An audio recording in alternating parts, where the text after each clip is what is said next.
A shimmering, brass-clad portal tears open in the sky above New York City. Steam billows and cogs rain down as a Victorian-style airship emerges, its polished surface reflecting the afternoon sun. The vessel lurches, engine sputtering, and plummets towards Central Park. Donald Robertson, a 35-year-old physicist jogging his usual route, stops in his tracks. His eyes widen as the airship crashes into a clearing, metal groaning and grass scorching.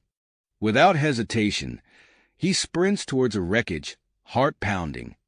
As he approaches, a figure emerges from the twisted metal. Ren, a Hazari alien with iridescent skin and delicate clockwork appendages, steps out. Her beauty stuns Donald, momentarily distracting him from the impossibility of the situation. "Greetings, Earthling," Ren says, her voice melodious and slightly mechanical. "I come from your future, 500 years hence." Donald's scientific mind reels. "That's impossible," he stammers. Ren smiles, revealing gears behind her lips. "I assure you, it's quite possible.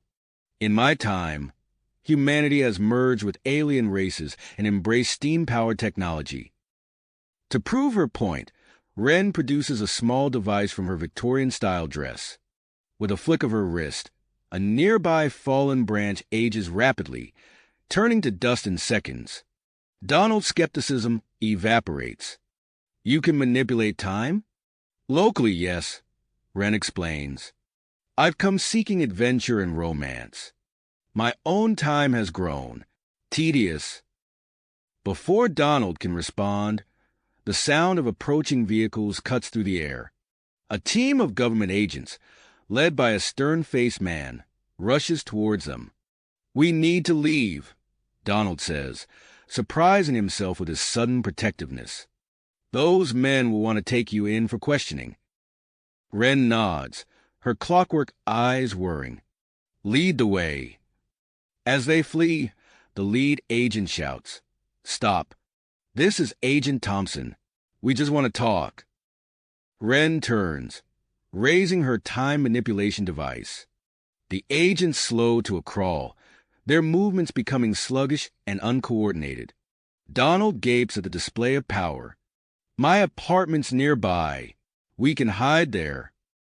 They rush through the park, weaving between confused onlookers. Donald's mind races, processing the implications of Ren's arrival. As a temporal mechanics expert, he understands the potential consequences of time travel.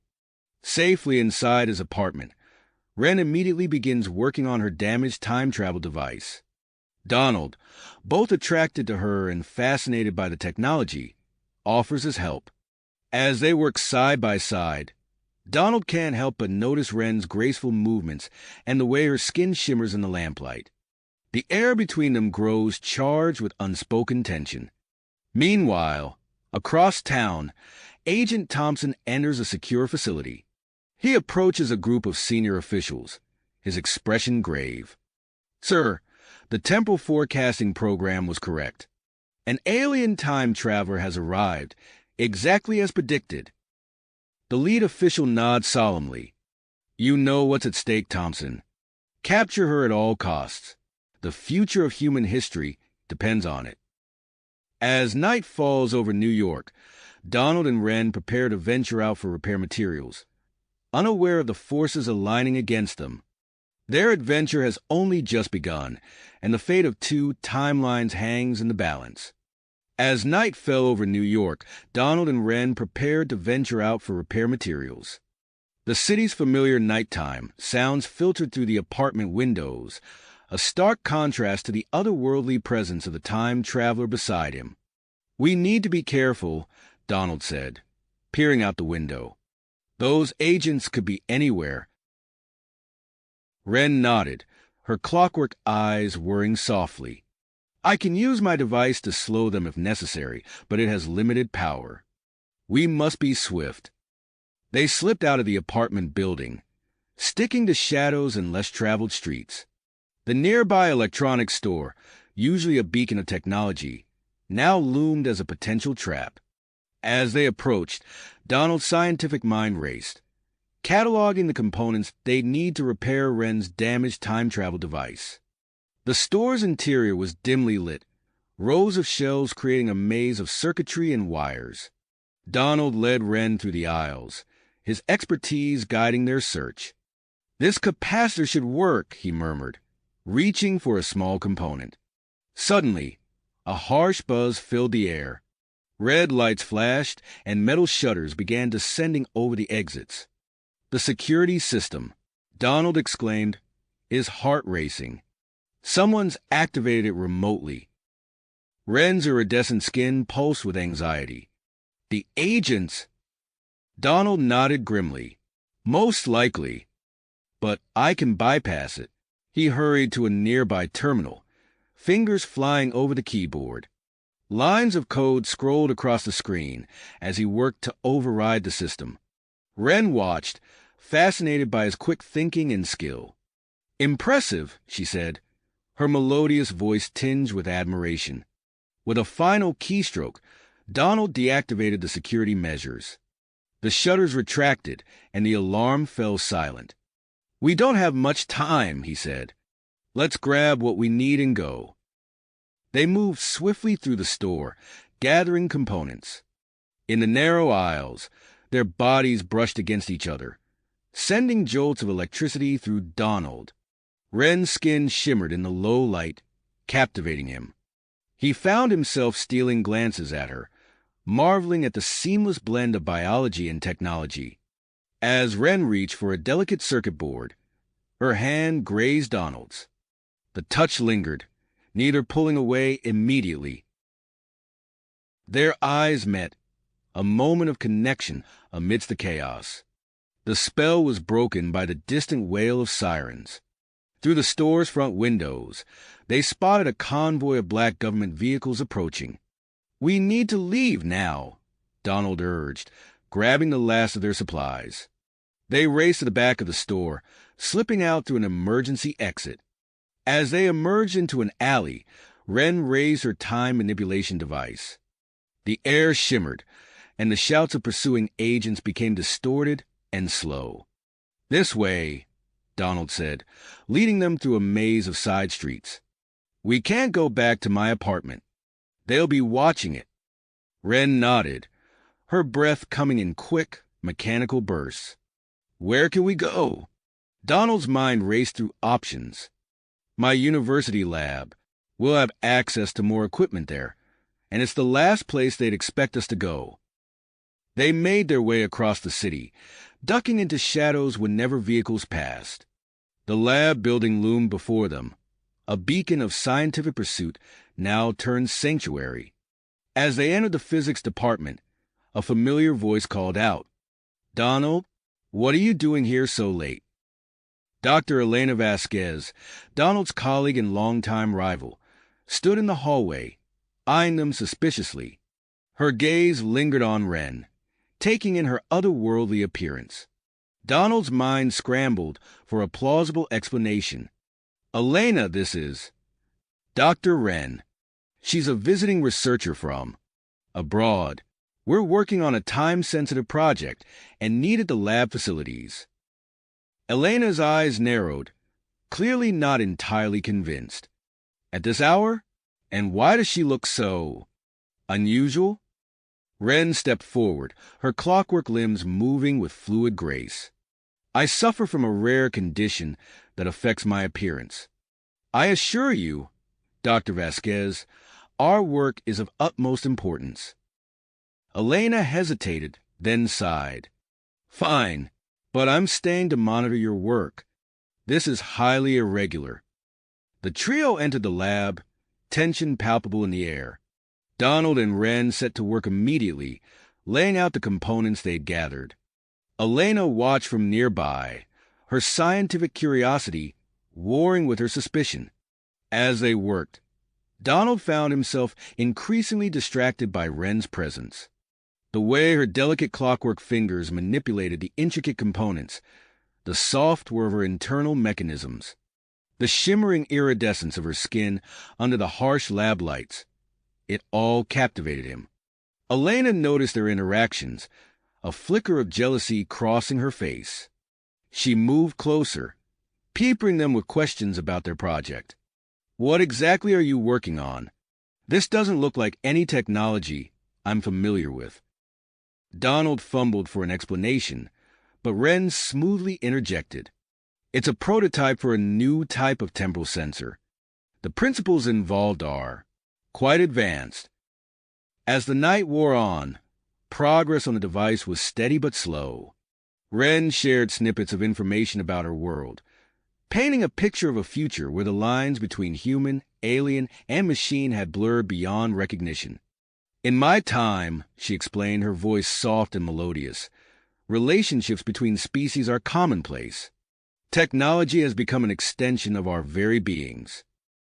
Donald listened enraptured, while Elena's expression grew increasingly troubled. The implications of such a future clearly unsettled her. Just as dawn began to break, they made a breakthrough. The device hummed to life, its intricate gears and circuits pulsing with energy. But their elation was short-lived. We're missing a crucial component, Wren said, her clockwork eyes whirring as she examined the device. Without it, I can't stabilize the temporal field. Donald's brow furrowed. Where can we find it? Wren's expression turned grim. In your time, only one place. A government research facility. Highly secure. Before they could discuss further, alarms blared throughout the building. Elena rushed to a computer terminal, pulling up security feeds. There are men in suits everywhere. They're searching the building. Donald's heart raced. It's Thompson and his team. They've found us.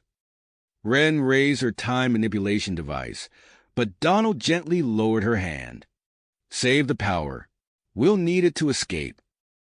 They could hear footsteps and voices in the hallway, growing closer by the second. Elena looked between Donald and Wren, conflict evident on her face. What have you gotten yourself into, Donald? There was no time to explain. They needed to act fast. Donald's mind raced, formulating a plan to evade capture, protect the partially repaired device, and somehow acquire the final component they needed. As Agent Thompson's team closed in, the trio faced a crucial moment that would determine not just their fate, but potentially the future of two timelines. Timelines. The sound of footsteps grew louder, echoing through the hallway outside the lab.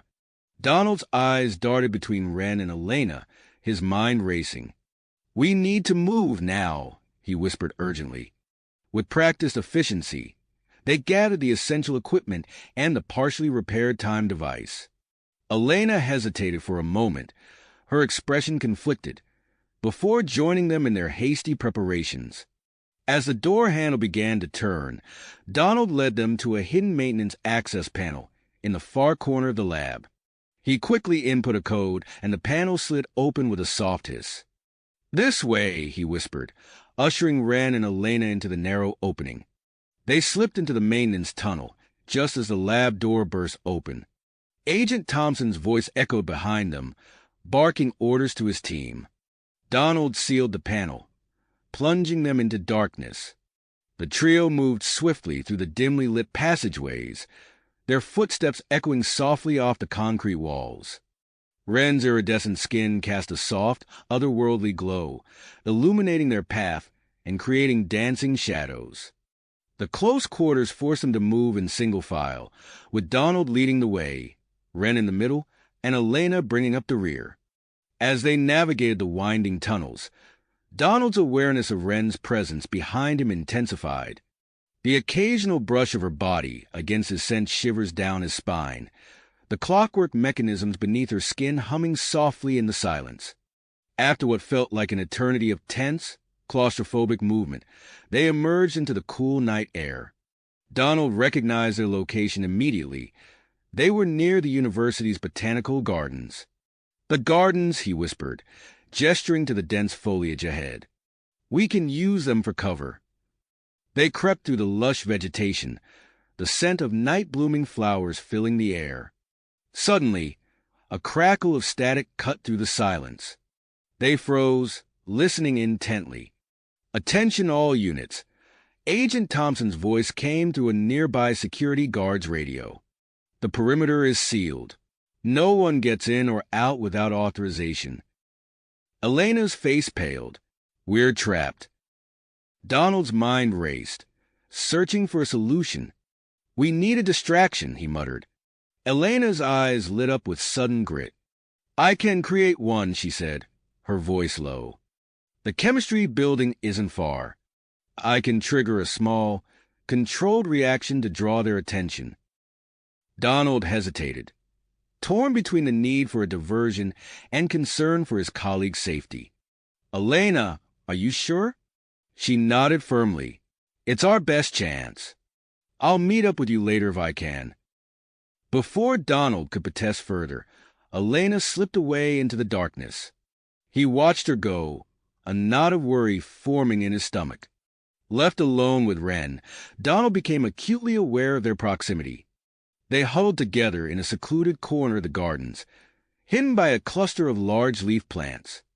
The soft whirring of Wren's clockwork eyes filled the silence between them. "In your time," Donald whispered, unable to contain his curiosity, "how do different species connect?" Wren's iridescent skin shimmered as she turned to face him.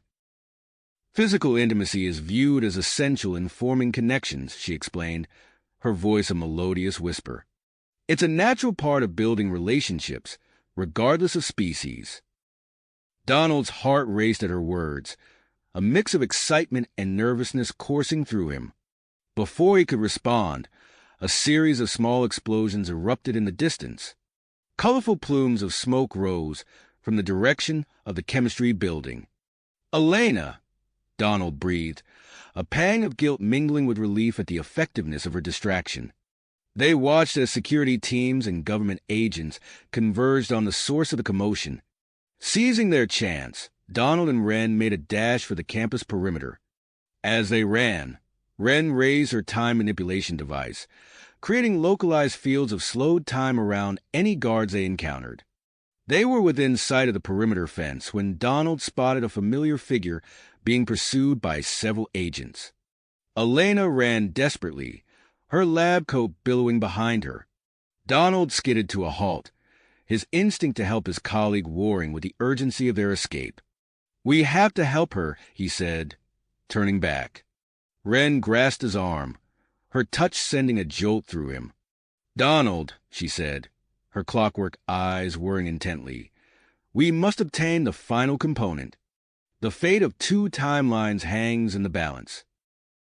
He looked between Wren and the rapidly approaching group, anguish clear on his face. With a pained expression, he made his decision. "I'm sorry, Elena," he whispered, before turning to follow Wren. They scaled the perimeter fence, Wren's enhanced strength making short work of the obstacle.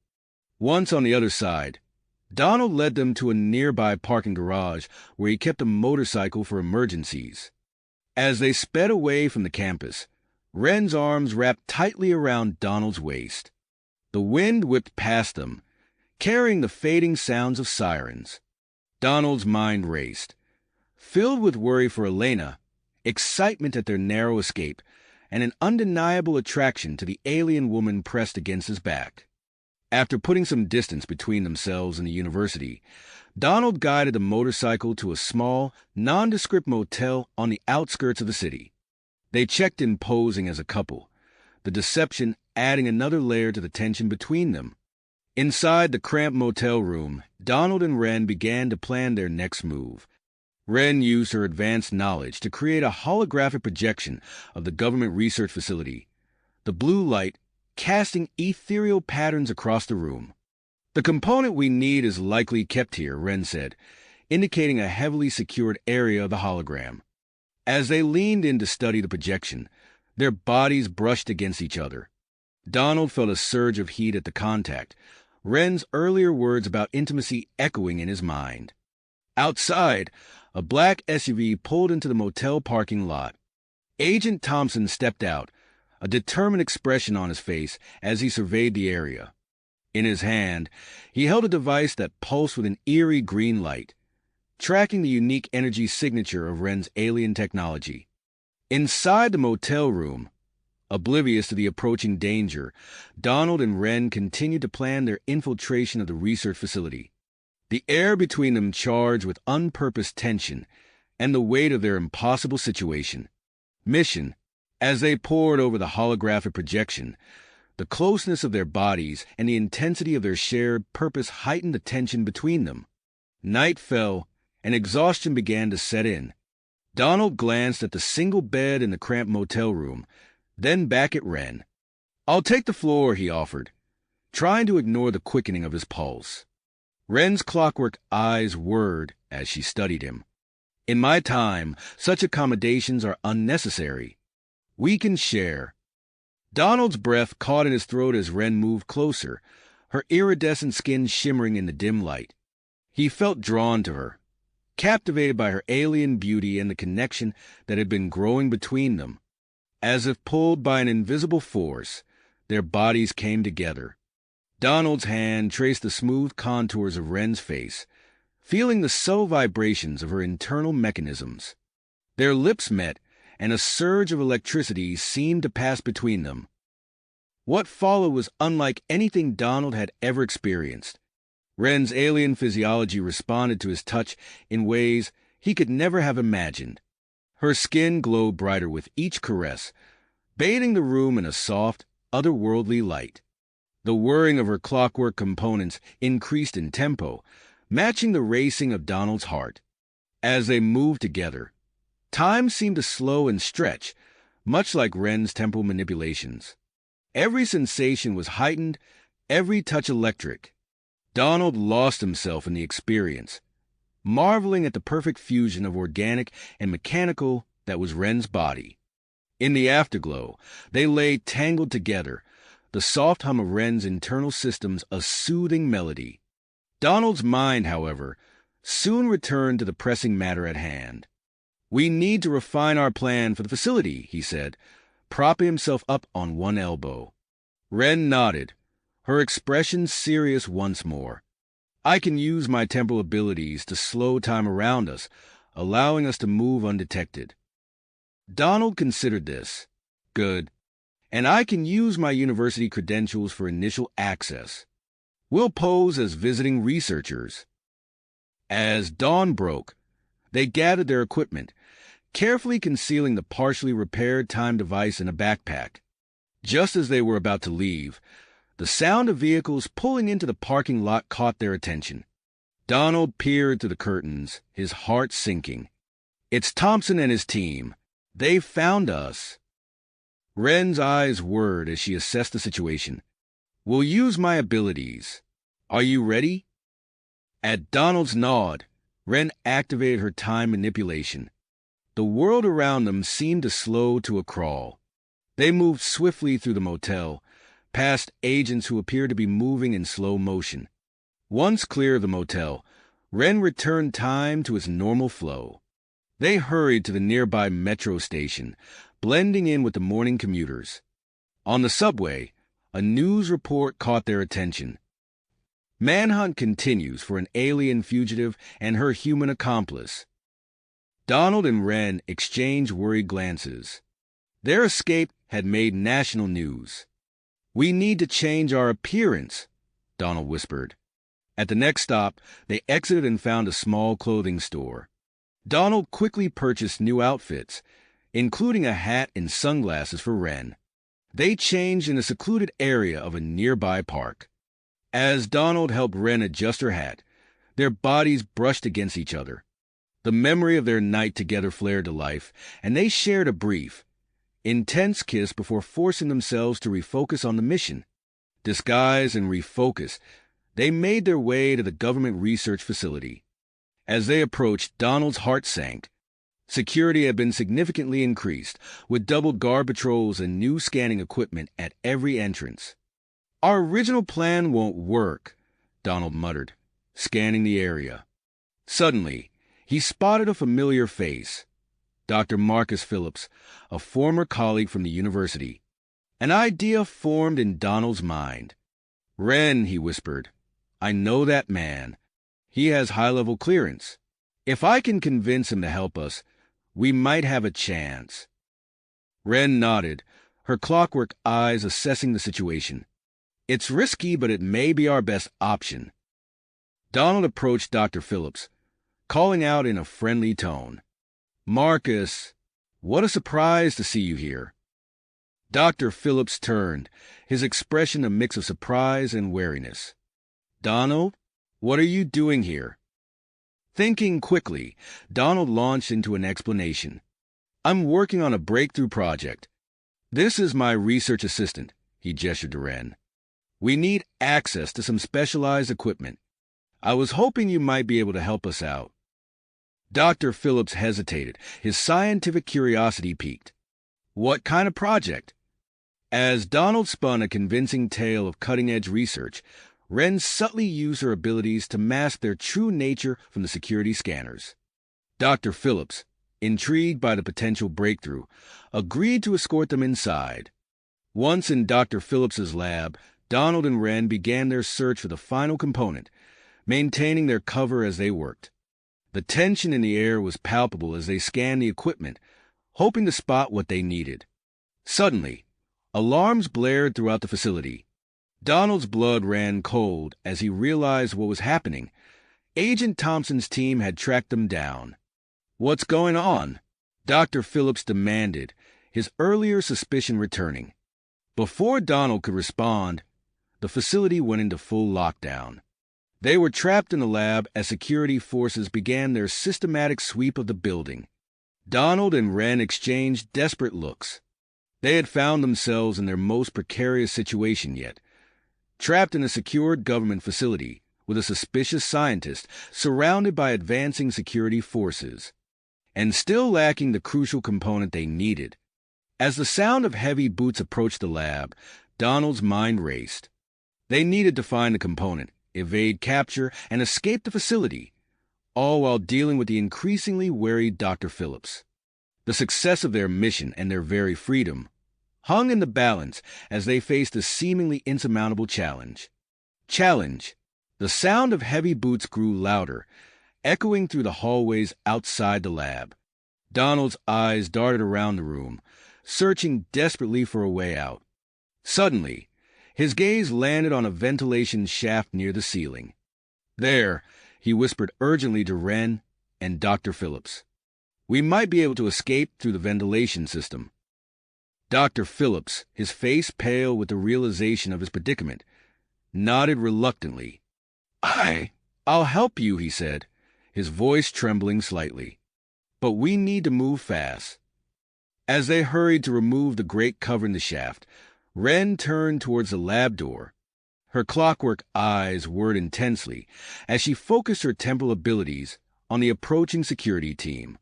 The air around them seemed to thicken, and the sound of footsteps slowed to a crawl. I bought us some time, Wren said, her voice strained with effort. But we must hurry. Donald boosted Wren into the shaft first, then helped Dr. Phillips. As he pulled himself up, he could hear the distorted shouts of the security team, their voices stretched and warped by Wren's time manipulation. The ventilation shaft was cramped and dusty, forcing them to crawl on their hands and knees. Donald led the way, drawing on his knowledge of the building's layout to guide them towards a sector where the final component was likely stored. As they navigated the maze-like system, Donald's body pressed against Wren's in the narrow space. The contact sent a jolt of electricity through him, memories of their night together flashing through his mind. He pushed the thoughts aside, forcing himself to focus on their escape. After what felt like an eternity of crawling through the claustrophobic shafts, they emerged into a dimly lit storage area. Rows of experimental technology lined the shelves, each item more bizarre than the last. The component, Donald whispered, his eyes scanning the shelves. It has to be here somewhere. Dr. Phillips moved to a nearby computer terminal, his fingers flying over the keyboard. I can use my clearance to locate it, he said, his earlier reluctance replaced by a determined focus. As the scientists worked, Donald and Wren stood guard, their bodies pressed close in the narrow space between storage units. The proximity reignited the spark between them, their breaths quickening despite the danger of their situation. "I've found it!" Dr. Phillips exclaimed suddenly. "It's in a specialized containment unit 2 floors below us." "But—" His voice trailed off, his expression falling. "What is it?" Donald asked, dread creeping into his voice. "Accessing it requires top-level clearance. Even I don't have that kind of authorization." Before they could formulate a new plan, the lights suddenly went out, plunging them into complete darkness. A moment later, emergency lights flickered on, bathing the storage area in an eerie red glow. "Power outage," Dr. Phillips explained. "Standard security protocol during high-alert situations." Donald's mind raced, seeing an opportunity in the chaos. This could work in our favor. Some of the advanced security measures might be temporarily disabled. They made their way down to the lower level, guided by Dr. Phillips's knowledge of the facility's layout. The emergency lighting cast long, ominous shadows as they moved through the corridors. Twice, they had to duck into alcoves to avoid security personnel, who seemed just as disoriented by the power outage as they were. Wren used her time manipulation sparingly, slowing down guards when necessary to allow them to slip past unnoticed. Each use of her ability left her visibly drained, and Donald found himself supporting her more and more as they progressed. Finally, they reached the containment unit. It was a sleek, cylindrical structure with a biometric lock glowing faintly in the dim light. Dr. Phillips attempted to override it, but the system refused to budge. "It's no use," he said, frustration evident in his voice. "Without top-level clearance, we can't dash." "Wait," Donald interrupted, an idea forming. "What if we combine Wren's technology with my scientific knowledge? We might be able to create a bypass." Working together, their hands frequently brushing as they manipulated the delicate circuitry, Donald and Wren managed to trick the biometric scanner. With a soft hiss, the containment unit opened, revealing the crucial component they had risked everything to obtain. As Donald reached for the component, alarms began to blare once again. Agent Thompson's voice echoed through the facility's PA system, his tone triumphant and menacing. "We know your location," Thompson's voice boomed. "You're cornered. Surrender now, and we can willpower this peacefully." Dr. Phillips looked at Donald and Wren, his expression a mix of fear and purpose. "I'll create a diversion," he said, moving towards a nearby control panel.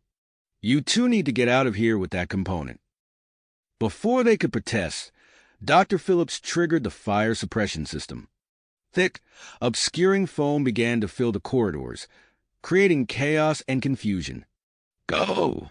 Dr. Phillips shouted over the noise of the alarms and hissing foam. "I'll hold them off as long as I can." Donald grabbed Wren's hand, and together they plunged into the foam-filled hallway. They could hear Agent Thompson shouting orders, his voice muffled and distorted by the foam and the blaring alarms. Navigating through the foam was like moving through a dense, disorienting fog. Donald relied on his memory of the building's layout, guiding them towards a service exit he remembered from his time at the university. They burst out into the facility's parking lot, gasping for air and covered in fire suppression foam. A row of government vehicles stood nearby, their sleek black exteriors reflecting the flashing emergency lights. "There!" Donald pointed to the nearest vehicle. "We need to get out of here fast." Using a combination of Donald's practical skills and Wren's advanced knowledge, they managed to hotwire the vehicle. As they sped away from the facility, Donald could see Agent Thompson emerging from the building in his rear-view mirror, shouting orders to his team. The adrenaline of their narrow escape coursed through Donald's veins as he navigated the vehicle through the streets, putting distance between them and the facility. Beside him, Wren clutched the vital component, her clockwork eyes whirring as she scanned for any signs of pursuit. "We did it," Donald breathed, still hardly believing their success. "We actually did it." Wren turned to him, a rare smile gracing her features. Yes, we did, but our mission is far from complete.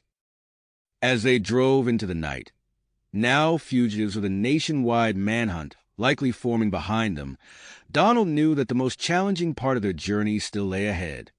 They needed to find a safe place to complete the repairs on the time device, all while evading capture.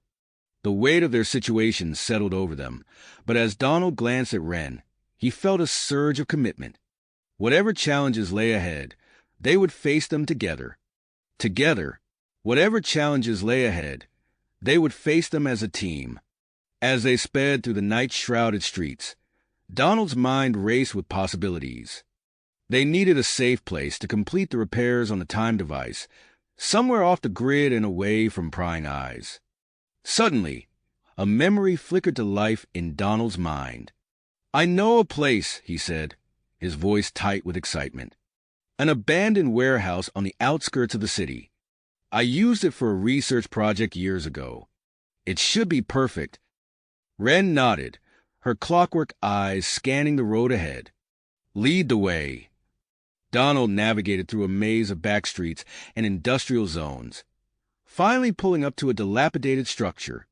The warehouse loomed before them, its rusted metal exterior a stark contrast to the sleek government vehicle they'd commandeered. They slipped inside, the vast empty space swallowing the sound of their footsteps. Dust motes danced in the beams of light from their flashlights as they surveyed their surroundings. "This will do," Wren said, her eyes whirring as she assessed the space. They set to work, scavenging discarded furniture and equipment to create a makeshift workstation.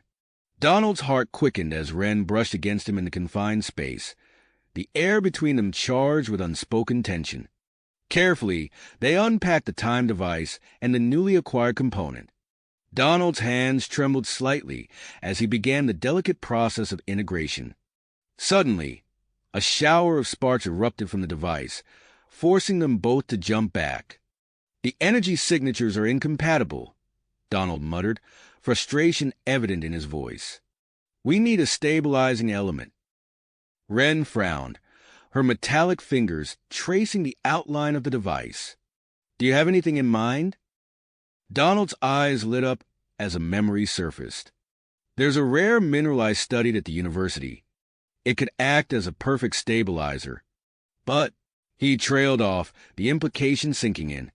"It's at the university," Wren finished for him, understanding dawning on her face. Donald nodded grimly. "In the geology department's secure vault. And you can bet Agent Thompson has the place under heavy surveillance by now." They locked eyes, the weight of the decision hanging between them. Finally, Wren spoke. "We have no choice. We need that mineral." As they waited for nightfall, Donald and Wren took the opportunity to rest and recover. They found a relatively clean corner of the warehouse and settled down, their bodies close in the dim light. Wren began to speak, her voice soft and melodious as she described her world. Donald listened enraptured as she painted pictures of towering crystal cities and ships that sailed between stars. He found himself drawn closer to her, fascinated not just by her tales, but by the passion with which she told them. As Wren's story came to an end, a comfortable silence fell between them. Donald's hand found hers, their fingers intertwining. The air seemed to crackle with electricity as they leaned towards each other, their lips meeting in a kiss that was both tender and urgent. When they finally broke apart, Donald's heart was racing. He knew that their time together was limited, that Wren would eventually have to return to her own time. But in that moment, he pushed those thoughts aside, losing himself in the warmth of her embrace. As night fell, they prepared for their mission. Using materials scavenged from the warehouse, they crafted makeshift disguises. Wren's advanced knowledge elevated their simple costumes, incorporating elements that would help mask their identities from modern surveillance technology. Before they left, Donald pulled Wren close, their foreheads touching. No words were needed. The look they shared spoke volumes about the dangers they faced and the feelings growing between them. The university campus was a hive of activity despite the late hour. Increased security measures were immediately apparent. Guards patrolled the grounds, and advanced scanning equipment had been installed at all entrances. Using Wren's time manipulation abilities, they managed to slip past the initial checkpoints undetected. However, as they approached the geology building, Wren suddenly stiffened. "Something's wrong," she whispered, her eyes whirring frantically. "I can sense a new security system. It's designed to detect my energy signature." Donald's mind raced, searching for a solution. Then it hit him. "The maintenance tunnels," he said urgently. "They run beneath the entire campus. We can use them to reach the geology building undetected." They found a service entrance and descended into the labyrinth of tunnels beneath the university. The space was tight and dark, forcing them to move slowly and carefully. Donald led the way, drawing on his knowledge of the campus layout to navigate the maze-like passages. As they moved through the cramped tunnels, Donald was acutely aware of Wren's body pressed against his. Despite the high-stakes situation, he found his thoughts straying to their earlier moment of intimacy. Finally, they emerged in the basement of the geology building. They made their way to the secure vault, only to find it protected by a state-of-the-art biometric lock. Donald attempted to bypass it using techniques similar to those they'd employed at the government facility, but the system proved more advanced than anticipated. Frustration mounted as each attempt failed. Suddenly, Wren's eyes lit up. "What if we combine our skills?" she suggested. "Use your scientific knowledge to create a temporal loop, and I'll manipulate it. We might be able to trick the lock into opening itself." They set to work, their hands moving in perfect synchronization as they manipulated the complex circuitry. Just as they thought they'd succeeded, alarms blared throughout the building. Agent Thompson's voice echoed over the PA system, smug and triumphant. "We know you're here. The building is surrounded. There's nowhere left to run." Panic threatened to overwhelm Donald, but he forced it down, focusing on the task at hand. With a final push of combined effort, the vault door swung open. They rushed inside, quickly locating and securing the rare mineral. As they turned to leave, they heard footsteps approaching rapidly from both directions. They were trapped. Donald's eyes darted around the room, searching desperately for an escape route. Then he spotted it. A dumbwaiter system used for transporting delicate geological samples between floors. "There," he hissed, pointing to the small opening. "It's our only chance."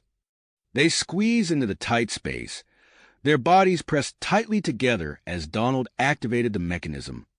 As they began their descent to the building's basement level, Donald's heart pounded, not just from the danger, but from Wren's proximity. The dumbwaiter came to a stop, and they tumbled out into a dimly lit cavern.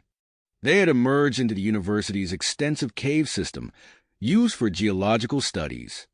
Dark, winding tunnels stretched out before them, offering both potential escape and the risk of becoming hopelessly lost. Above, they could hear the sounds of Agent Thompson and his team searching for them. Donald and Wren exchanged a look, understanding passing between them without words. With the rare mineral secured and their pursuers closing in, they plunged into the labyrinthine passages, their escape, their mission, and their future hanging in the balance. Balance. With no other option, they plunged into the labyrinthine passages, the sounds of pursuit echoing behind them. The cave system was a maze of twisting tunnels and narrow crevices. Donald's breath came in ragged gasps as he led the way, drawing on fragmented memories of geological expeditions from his university days.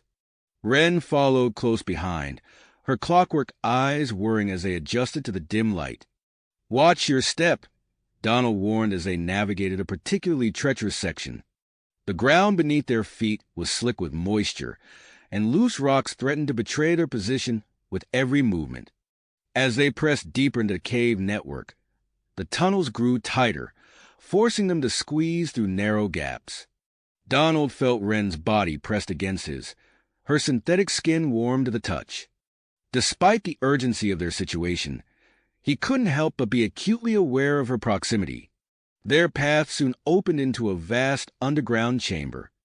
The beam of Donald's flashlight danced across the surface of an underground lake, its dark waters stretching into the shadows. "The aquifer system," Donald whispered, recognition dawning on his face. "If we follow it, we might find an exit point miles from the university." Wren nodded, her eyes scanning the cavern. "Lead the way." They skirted the edge of the lake, their feet finding purchase on a narrow ledge of slippery rock. Donald's heart raced as he inched along the precarious path, keenly aware of the drop into the black water below. Suddenly, his foot slipped on a patch of wet stone. Donald felt himself falling backward, arms pinwheeling in a desperate attempt to regain balance. In an instant, Wren's hand shot out, grasping his wrist with inhuman strength and steadying him. "Thanks," Donald breathed, his heart pounding. Wren's touch lingered for a moment longer than necessary before she released him. As they continued their journey, the sound of rushing water grew louder. They soon found themselves beside a swift-moving underground stream, its current cutting through the rock with relentless force. Their progress came to an abrupt halt as they reached a massive chasm. The gap stretched before them, impossibly wide and plunging into impenetrable darkness. Donald's flashlight beam couldn't reach the bottom. "There," Wren pointed, her keen eyes spotting what Donald had missed. A narrow ledge, barely wide enough for single-file movement, circled the chasm's edge. Donald swallowed hard, eyeing the treacherous path. "It's our only option." They began the perilous journey around the chasm's edge, their backs pressed against the cold, damp rock. Every step was a test of nerve and balance. Donald focused on his breathing, trying to ignore the yawning void beside him. Halfway around the chasm, disaster struck. A section of the ledge crumbled beneath Donald's feet. He felt himself falling, the world tilting sickeningly as he plummeted towards the abyss. Time seemed to slow. Donald saw Wren's face, contorted with concentration. He felt his descent decelerating, as if he were sinking through thick syrup. Wren's hand reached out, impossibly fast yet agonizingly slow, and grasped his own. With a surge of strength, she hauled him back onto the ledge. They collapsed against the rock face, clinging to each other, hearts racing in unison. "How did you dash?" Donald began, but Wren shook her head. "Later," she said, her voice tight with tension. "We need to keep moving." They pressed on, eventually reaching a large cavern with multiple tunnels branching off in different directions. Donald frowned, trying to orient himself. "We could be wandering for days," he muttered. Wren's eyes lit up. "The mineral," she said. "You mentioned it had unique properties. Could it help us?" Donald's face brightened. "Of course. It reacts to underground water sources. If we observe its reactions carefully, we might be able to determine which tunnel is most likely to lead us to an exit near the surface." They carefully removed the rare mineral from its protective casing. Donald held it up to each tunnel entrance, watching intently for any change. As they tested the fourth tunnel, the mineral began to emit a faint glow. "This is it," Donald said with quiet excitement. Just then, echoing voices reached their ears. Agent Thompson and his team had managed to follow their trail into the cave system. "Quickly," Wren urged, and they plunged into the chosen tunnel. The passage sloped upward, giving them hope that they were nearing the surface. However, the terrain grew increasingly challenging. They were forced to crawl through tight spaces and clamber over jagged rock formations. In one particularly narrow section, Donald found himself pressed tightly against Wren. He could feel the software of her internal mechanisms, a reminder of her otherworldly nature. Yet in that moment, as they worked together to overcome each obstacle, he had never felt closer to her.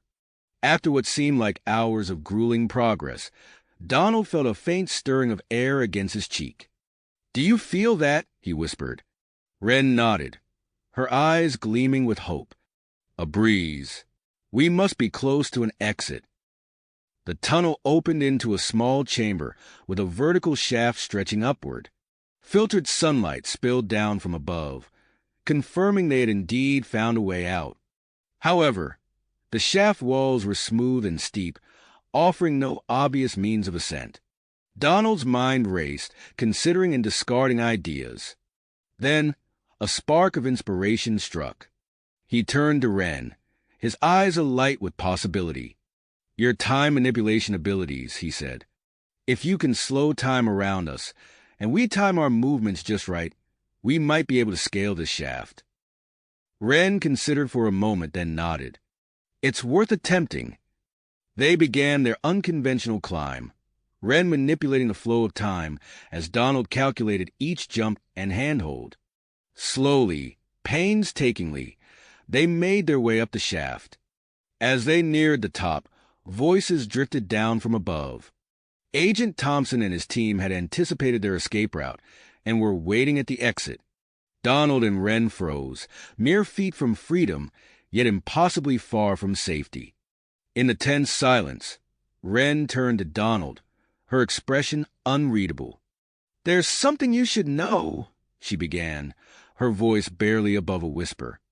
"The time device, when fully repaired, it has the capability to transport two people." Donald's breath caught in his throat as he processed the implications of her words. Before he could respond, a shower of rocks cascaded down the shaft. Agent Thompson's team was attempting to flush them out. With no choice but to retreat, Donald and Ren descended back into the depths of the cave system. They found themselves trapped between two advancing forces, with dwindling options and the weight of an unspoken possibility hanging between them. As they huddled in the darkness, minds racing for a solution, Donald realized that their escape and their future hinged on more than just evading capture. Whatever plan they formulated now would determine not just their immediate fate, but potentially the course of their lives across time itself. As they huddled in the darkness, Donald's mind raced, searching for a way out of their predicament.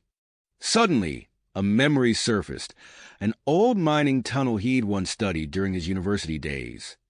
"Ren," he whispered, his voice barely audible over the sounds of pursuit echoing through the caves. "There's an old mining tunnel that connects to the system. It might be our best shot at getting out of here." Ren's clockwork eyes whirred as she processed this information. "Can you lead us there?"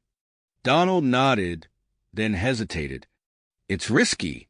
The tunnel might be unstable after all these years." "We don't have much choice," Ren replied, her synthetic hand finding his in the darkness. "How do we get there without being caught?" Donald's eyes widened as an idea struck him.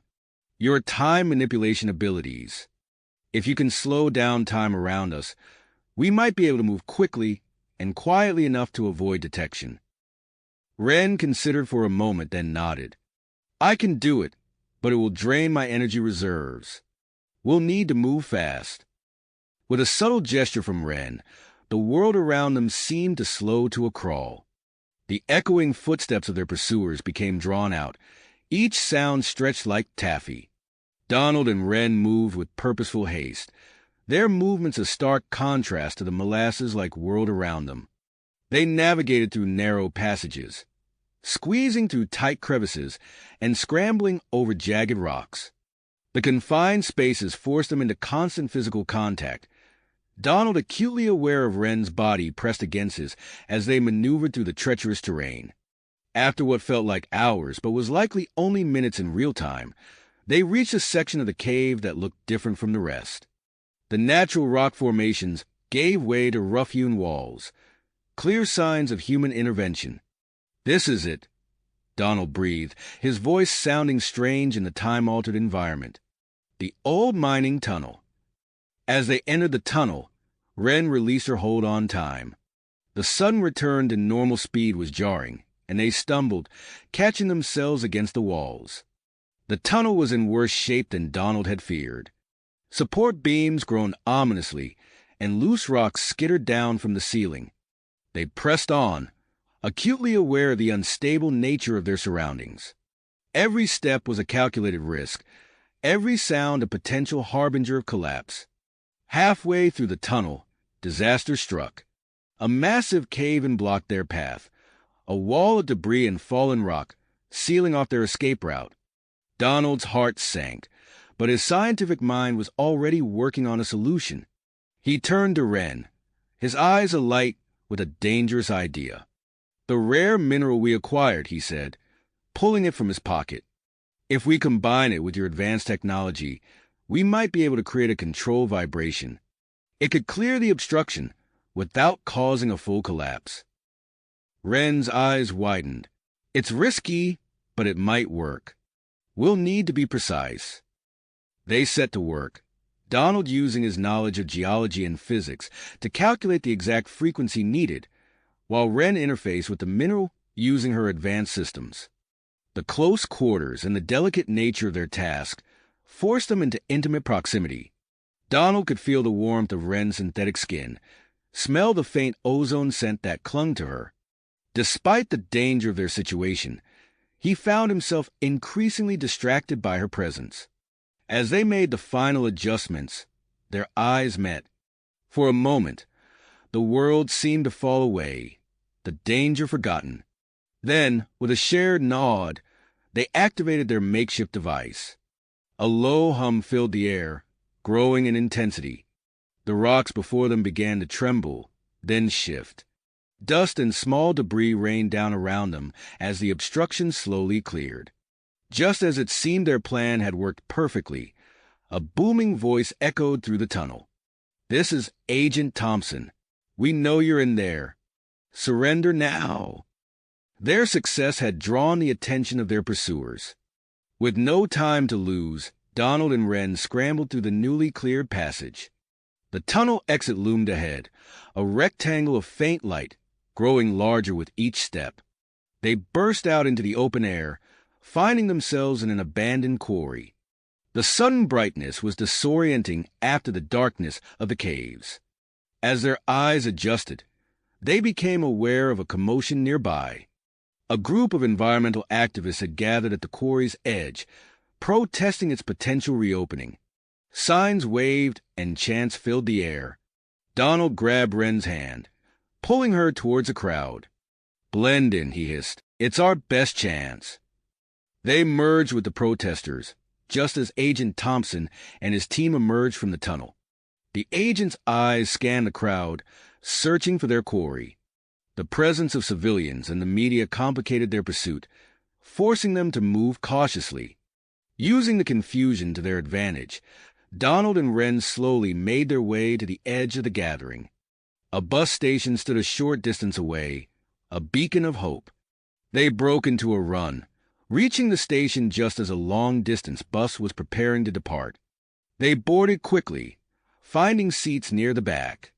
As the bus pulled away, they caught a glimpse of Agent Thompson, his face contorted with frustration as he realized his prey had slipped through his fingers once again. The adrenaline of their escape slowly faded as the bus carried them further from danger. Donald and Ren found themselves pressed close in the narrow seats, their recent experiences and narrow escapes fueling a growing bond between them. As the city gave way to rolling countryside, Donald turned to Ren. "We need to find a secure location to complete the repairs on your time device," he said softly. Ren nodded, her expression grave. "There's something you should know, Donald," she began. "The longer I remain in this time, the greater the risk of causing significant alterations to the timeline. We don't have much time." Donald absorbed this information, understanding the weight of their mission. He opened his mouth to respond, but his words died in his throat as he spotted flashing lights ahead. A roadblock stretched across the highway, manned by familiar figures in dark suits. Agent Thompson had anticipated their escape route.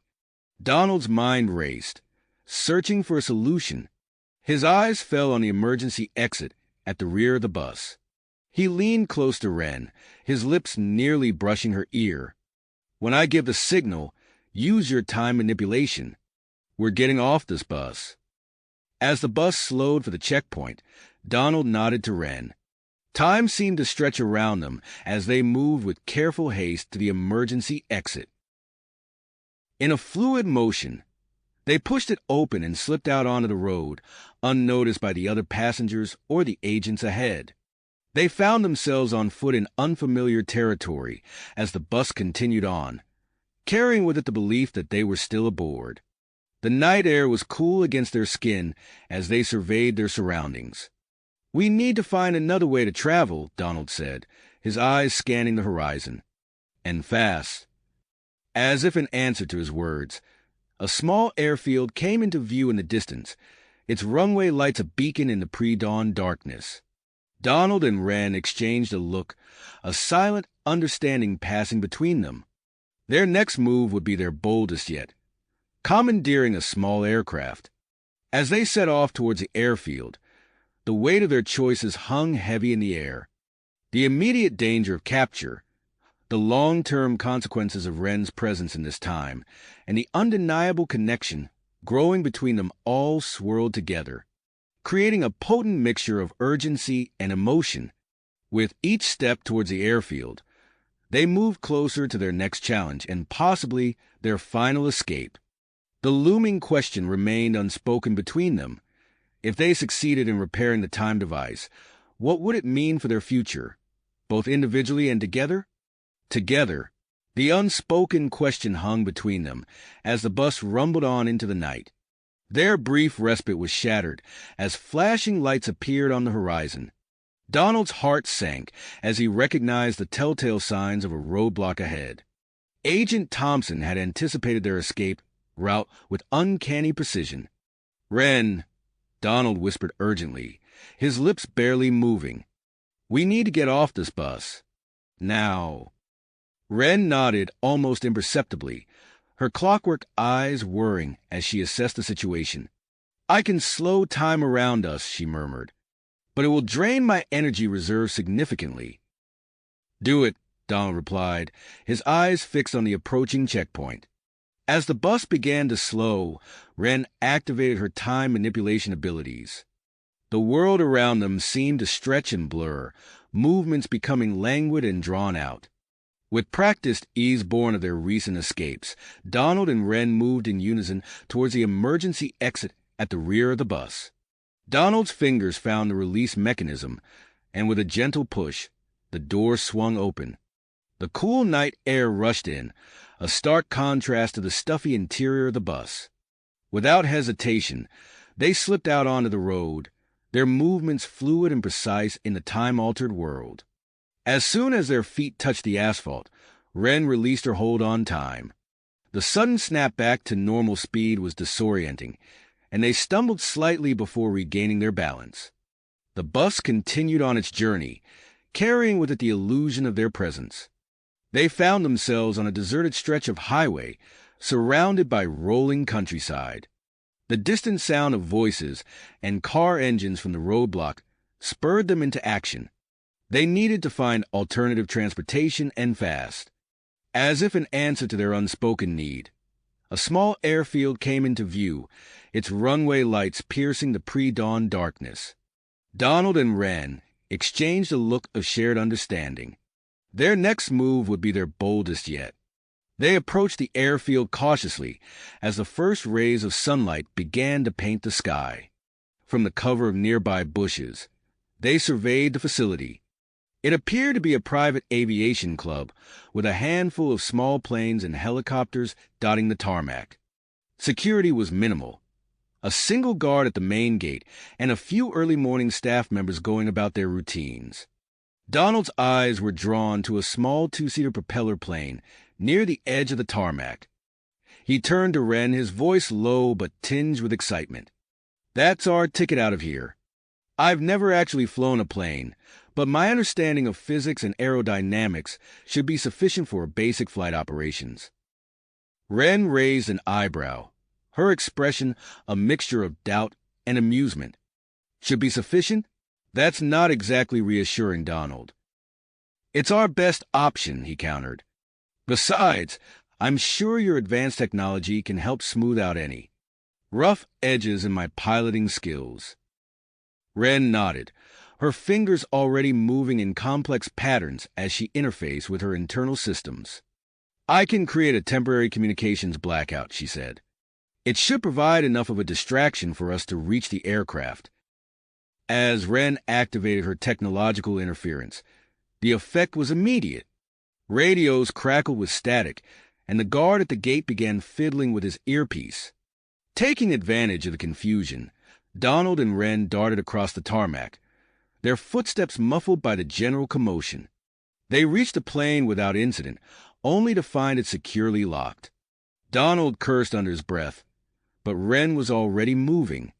She retrieved a small tool from a nearby maintenance cart and, combining it with her time manipulation abilities, bypassed the lock in seconds. As they climbed into the cramped cockpit, Donald was acutely aware of Wren's proximity. Her synthetic skin radiated a subtle warmth, and the faint scent of ozone clung to her. He pushed aside the distracting thoughts, focusing instead on the array of instruments before him. "Okay," he muttered, more to himself than to Wren. "This isn't so different from the simulators I've studied. Throttle, yoke, rudder pedals." Wren placed her hand on the control panel, her eyes glazing over slightly as she interfaced with the plane systems. "I've enhanced our radar profile and optimized the engine performance," she reported. "We should be able to outmaneuver any potential pursuers." As Donald began the pre-flight checklist, shouts erupted from across the airfield. Agent Thompson and his team had arrived, their dark suits a stark contrast to the brightening sky. They spread out, moving quickly towards the plane. "Time to go," Donald said, his voice tight with tension. He pushed the throttle forward, and the propeller roared to life. The small plane began to move, picking up speed as it taxied down the runway. The sharp crack of gunfire filled the air as Agent Thompson's team opened fire. Bullets pinged off the fuselage, the impact sending vibrations through the entire aircraft.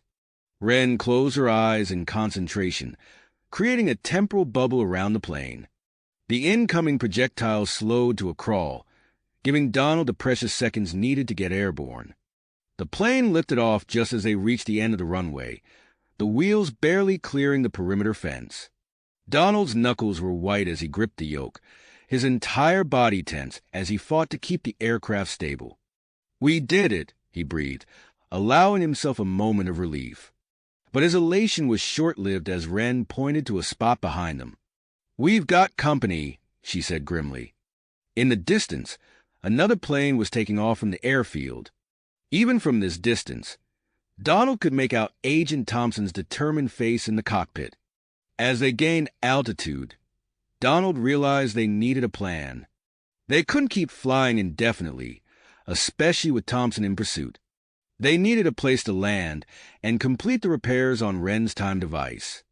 "Wren," he said, his voice strained as he navigated through a patch of turbulence. "Can you scan for any suitable locations? We need somewhere isolated, defensible, and preferably with some technological infrastructure we can use." Wren nodded, her eyes becoming unfocused as she extended her scanning range. After a few tense moments, she pointed to a distant mountain range. "There," she said, "I'm detecting an abandoned military bunker complex.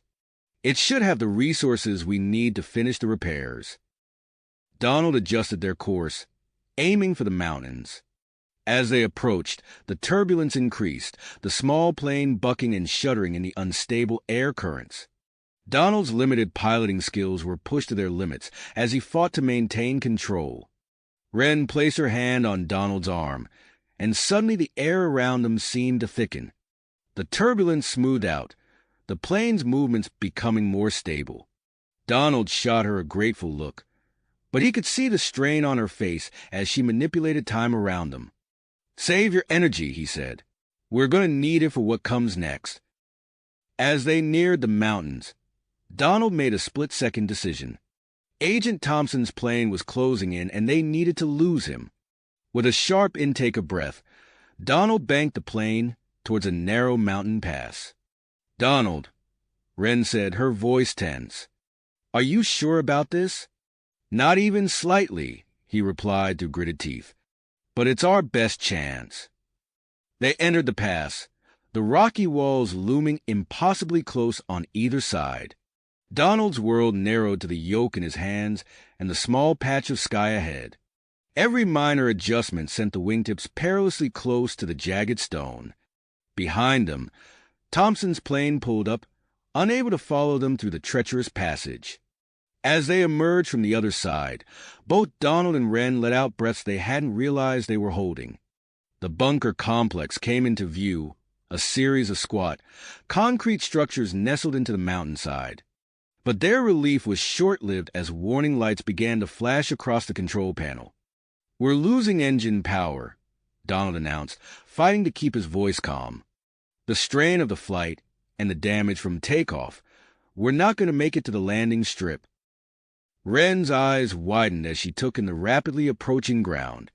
"I'll try to slow our descent," she said, her voice strained as she pushed her time manipulation abilities to their limit. The plane hit the ground hard, skidding across the rocky terrain.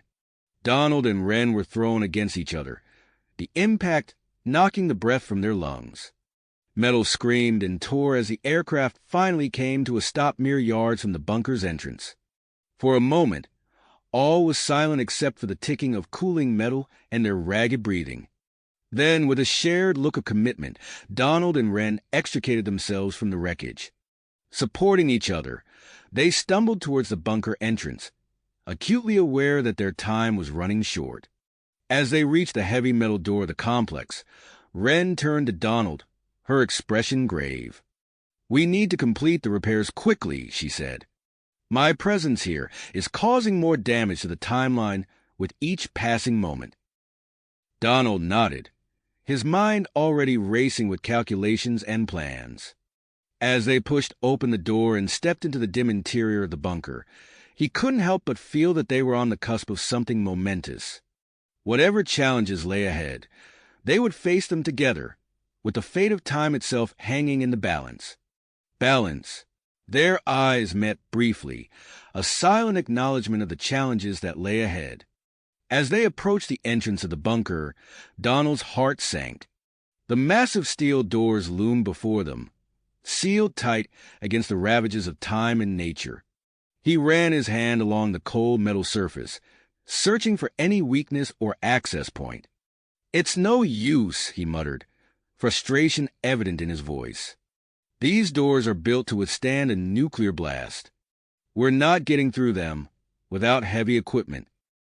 Wren stepped forward, her clockwork eyes whirring as she scanned the structure. "Wait," she said, her voice tinged with excitement. "I'm detecting an anomaly in the wall to our right. It appears to be a hidden emergency access panel." Donald followed her gaze, noting a slight discoloration in the concrete. He pressed his palm against it, feeling a faint vibration beneath his fingertips. "Good catch," he said, a smile tugging at the corners of his mouth. "Now, how do we get it open?" Wren interfaced with the outdated security system, her fingers dancing across an invisible keyboard. "The encryption is primitive by my standards, but it's still sophisticated for its time," she explained. "I can bypass it, but I'll need your help to understand some of the underlying physical principles." Together, they worked to crack the code. Donald's knowledge of physics proved invaluable as he helped Wren navigate the intricacies of the decades-old technology. After several tense minutes, there was a low hum, and a section of the wall slid away, revealing a narrow passage into the bunker. They entered cautiously, the stale air hitting them like a physical force. The corridor before them stretched into darkness, illuminated only by the faint glow of emergency lights. The silence was oppressive, broken only by the sound of their footsteps echoing off the concrete walls. As they explored the facility, they passed through rooms filled with obsolete equipment.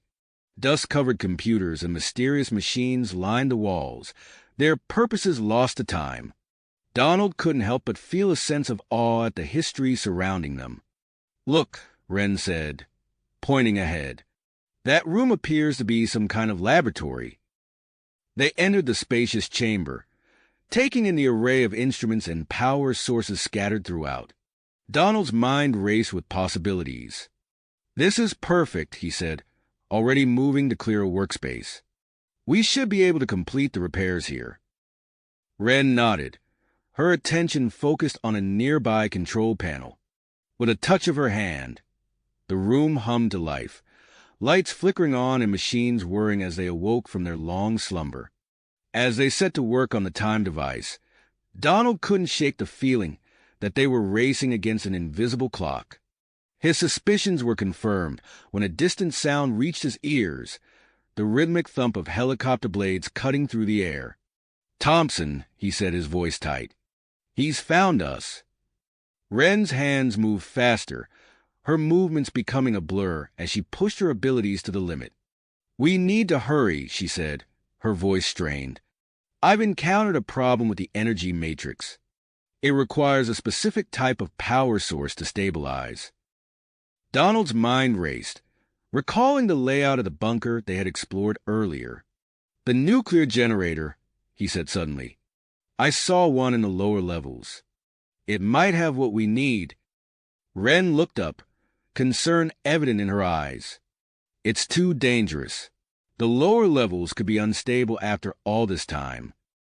"We don't have a choice," Donald replied, already moving towards the door. "Keep working on the device. I'll be back as soon as I can." As he navigated the maze-like corridors of the lower levels, Donald encountered unexpected resistance. The bunker's automated defense systems, awakened by the power surge, sprang to life around him.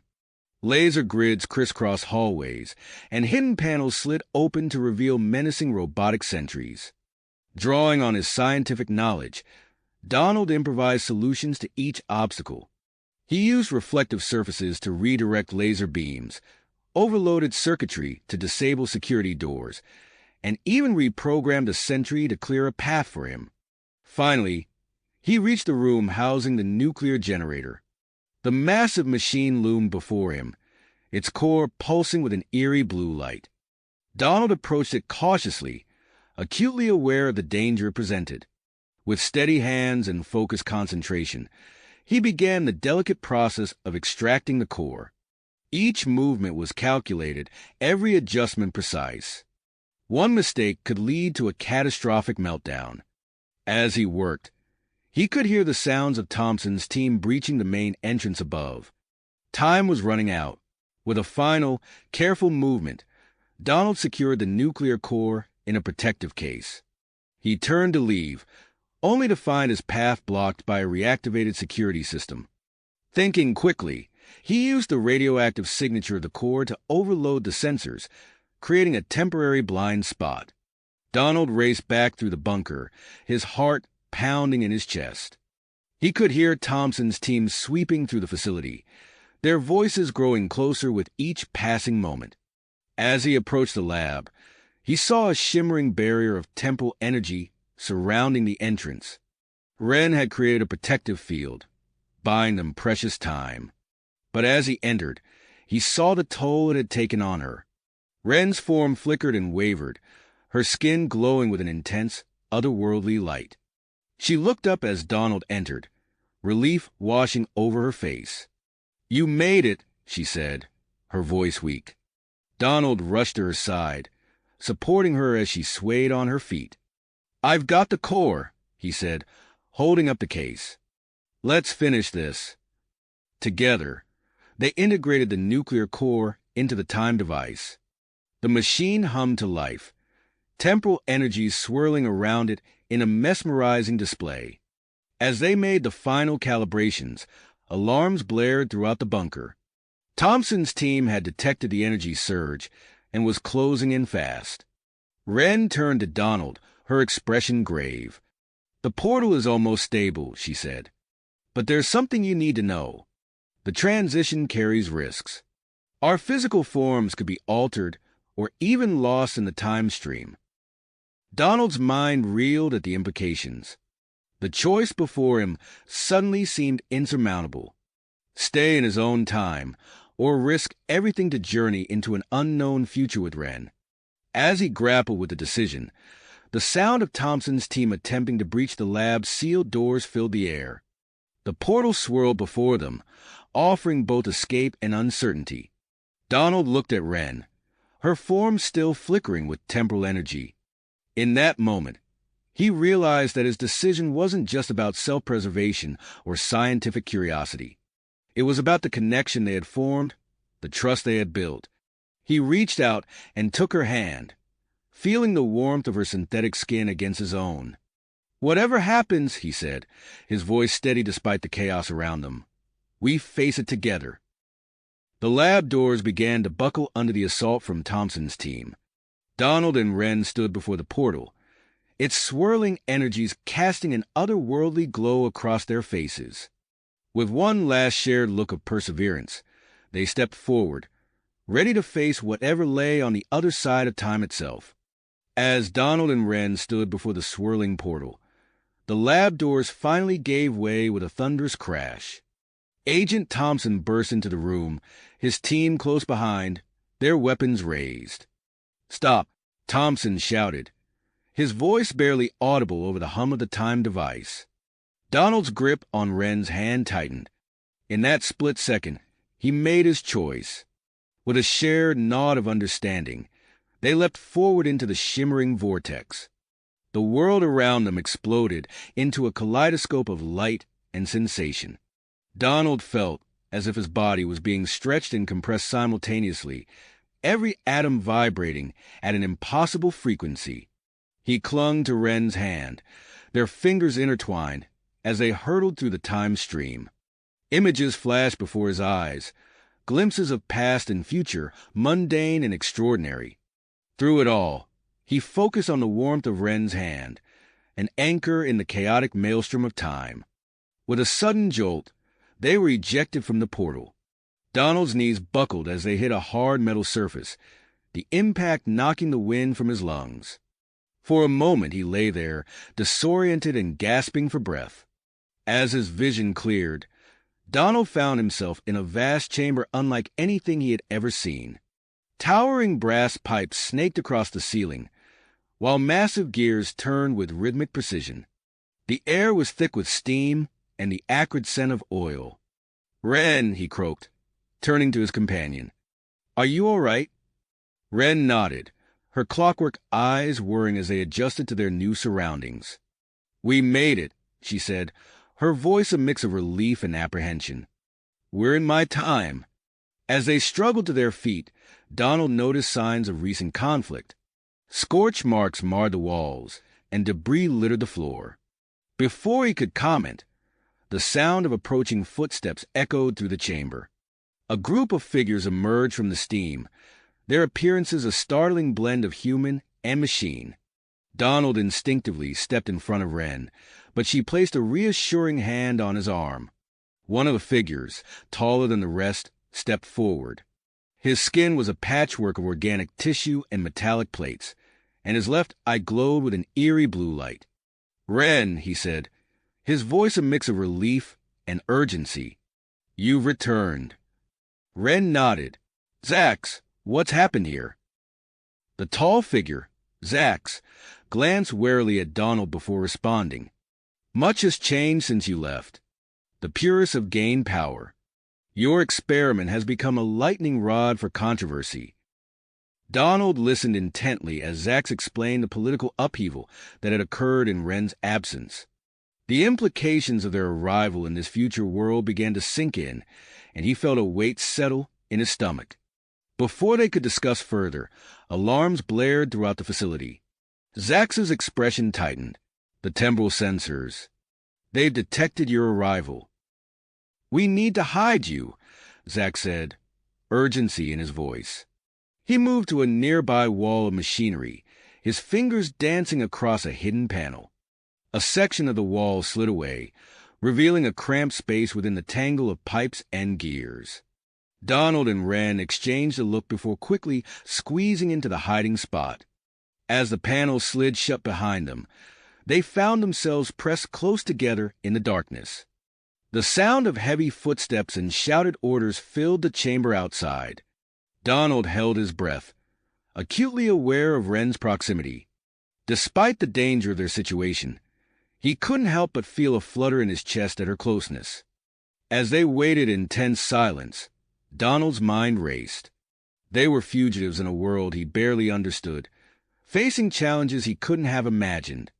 Yet, as he felt Wren's steady breathing beside him, he knew he had made the right choice.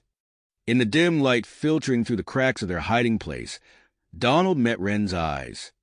Without words, they communicated their shared purpose to face whatever lay ahead.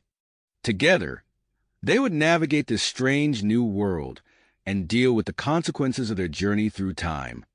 The search outside continued, the guards' voices growing closer.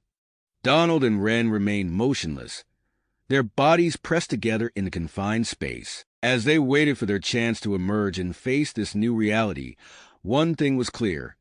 Their adventure in this steampunk future had only just begun. As Donald and Wren held their breath in the cramped hiding space, the sound of heavy footsteps gradually faded away. The tension in their bodies slowly eased, but they remained silent, not daring to move until they received the all-clear. After what felt like an eternity, the hidden panel slid open, revealing Zax's face. "It's safe now," he whispered, his glowing blue eyes scanning the area. "The security forces have moved on to other parts of the facility." Donald and Wren carefully extricated themselves from their hiding spot, stretching their stiff limbs. Zax motioned for them to follow, leading them to a section of the wall that looked identical to the others. With a series of precise movements, he activated another hidden mechanism, revealing a narrow passageway. "This way," Zax said, ushering them inside. "These maintenance tunnels are used by workers to move around undetected. We'll be safer here." As they entered the passage, Donald was struck by the intricate network of pipes, gears, and steam-powered machinery that surrounded them. The tunnels were a maze of brass and copper, with valves hissing and pistons pumping in a rhythmic cadence. The air was thick with the scent of oil and steam, and the walls seemed to pulse with the heartbeat of the city. The narrow confines of the tunnels forced Donald and Wren into frequent contact.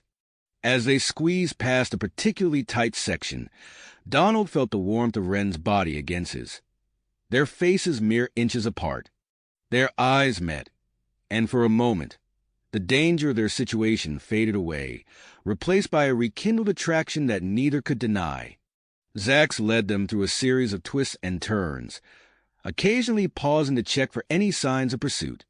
As they moved deeper into the hidden network, he explained in hushed tones the political upheaval that had occurred in their absence. "The purists have taken control," Zax said, his voice a mix of anger and resignation. "They're implementing strict segregation policies between pure humans, pure aliens, and hybrids like myself." After what seemed like hours of navigating the labyrinthine tunnels, they arrived at a nondescript section of wall. Zax placed his hand on a seemingly random panel, and a hidden door slid open, revealing a secret chamber beyond. As they entered, Donald's eyes widened at the sight before him. The room was filled with an eclectic mix of advanced technology and steam-powered machinery.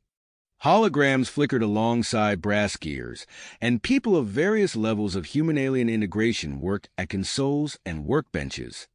A striking figure approached them, immediately drawing Donald's attention. She moved with fluid grace, her iridescent skin shimmering under the chamber's lights. Her eyes, a swirling mix of colors, fixed on Donald and Wren with intense curiosity. "Welcome," she said, her voice melodious yet cautious. "I am Lyra, leader of the Harmonizers. We've been eagerly awaiting your arrival." Lyra quickly brought Donald and Wren up to speed on the current political climate. She explained how the Harmonizers were working underground to resist the purist changes and preserve the integrated society that had flourished for centuries. As Donald absorbed this information, the gravity of their situation became clear. His status as a pure human from the past made him a valuable asset, while Wren's time travel experiment had transformed her into a symbol of rebellion. Lyra's eyes gleamed as she proposed a daring plan. We need you to infiltrate a high-profile purist gathering in the upper levels of the city, she said. Your unique status could give us the edge we need to gather crucial intelligence and potentially sway some influential members back to our cause. Before Donald could fully process the implications of this plan, Lyra introduced him to Klex, a hybrid with multiple cybernetic enhancements visible across his body. Klex is our technical genius, Lyra explained. He'll provide you with the necessary enhancements to blend in and navigate our world. Klex grinned, his metallic teeth glinting. For you, Donald, we'll need to add some temporary hybrid features. And Ren, we can upgrade your existing abilities to give you even greater control over localized temporal fields. Donald felt a mix of excitement and apprehension as he and Ren were led to Klex's lab.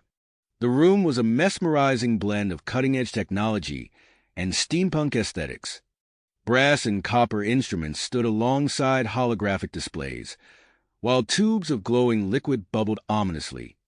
As they lay side by side on Klex's operating tables, Donald reached out and took Ren's hand. The feeling of her synthetic skin against his sent a shiver down his spine. They exchanged a look of shared commitment and trust as Klex began the enhancement process. Tubes and wires snaked across their bodies, connecting them to various machines. Donald felt a strange tingling sensation as nanobots coursed through his veins, altering his physiology. Beside him, Ren's body pulsed with temporal energy as her powers were amplified. The procedure was intense, but as it progressed, Donald found himself increasingly aware of Ren's presence. He could feel her energy intertwining with his own, creating a bond that transcended the physical. In this moment of shared transformation, their connection deepened in ways neither had anticipated. As the enhancements neared completion, Zax burst into the lab, his face etched with concern. "We have a problem," he announced, his voice tight. The purists had developed a device capable of detecting temporal anomalies. If they use it at the gathering, it could expose both of you. Donald and Ren exchanged worried glances as Klex disconnected them from the machines. The stakes of their mission had just become exponentially higher. As they sat up, marveling at their new abilities and appearances, the weight of the challenge ahead settled upon them. Lyra entered the lab, carrying elaborate steampunk-inspired formal wear. "Your disguises," she said, handing them the ornate outfits. "And remember, the leader of the purists, Magnus Vex, will be present at the event. He's as charismatic as he is ruthless. Be on your guard." As Donald and Ren dressed, they couldn't help but admire each other's transformed appearances. Donald's skin now had a subtle metallic sheen, and his eyes glowed with an inner light. Ren's already ethereal beauty was enhanced, her skin shimmering with temporal energy. Fully prepared and disguised, they made their way to a steam-powered elevator that would take them to the upper levels of the city. As the doors closed and the elevator began to rise, Donald and Ren stood close, drawing strength from each other's presence. Through the elevator's glass walls, the true scale of the city revealed itself. Towering spires of brass and glass stretched into the sky, connected by a web of elevated railways and platforms. Steam-powered airships drifted between the buildings, their propellers cutting through banks of artificial clouds. The elevator came to a stop, and the doors slid open with a hiss of steam. Donald and Ren stepped out into a world of opulence and excess. The purist gathering was being held in a vast ballroom, its high ceiling supported by ornate columns of polished brass. As they entered the crowded room, the hum of conversation and the clink of champagne glasses filled the air. Donald felt a moment of panic as he realized the enormity of their task. But then he felt Ren's hand slip into his, and a sense of calm washed over him. Together, they took their first steps into the glittering world of the purist elite, ready to begin their dangerous mission. The fate of this divided society, and their own future in this complex, steampunk world, hung in the balance. Balance hung in the balance as they stepped into the glittering world of the purist elite, ready to begin their dangerous mission. The opulence of the grand ballroom took Donald's breath away. Gleaming brass fixtures adorned every surface. Intricate clockwork decorations ticked and whirred, and flowing steam vents created an atmosphere of refined industrial luxury. The stark contrast between this world and the working-class areas they had just left was jarring. Donald felt Wren's hand tighten around his as they moved into the crowd. Their enhanced abilities allowed them to seamlessly interact with the various technological interfaces scattered throughout the room. As they mingled, snippets of conversation about a new purist initiative called Project Purity reached their ears. "Did you hear about Project Purity?" A woman in an elaborate brass-plated gown whispered to her companion. "They say it's going to change everything." Donald's attention was drawn to a tall, imposing figure moving through the crowd.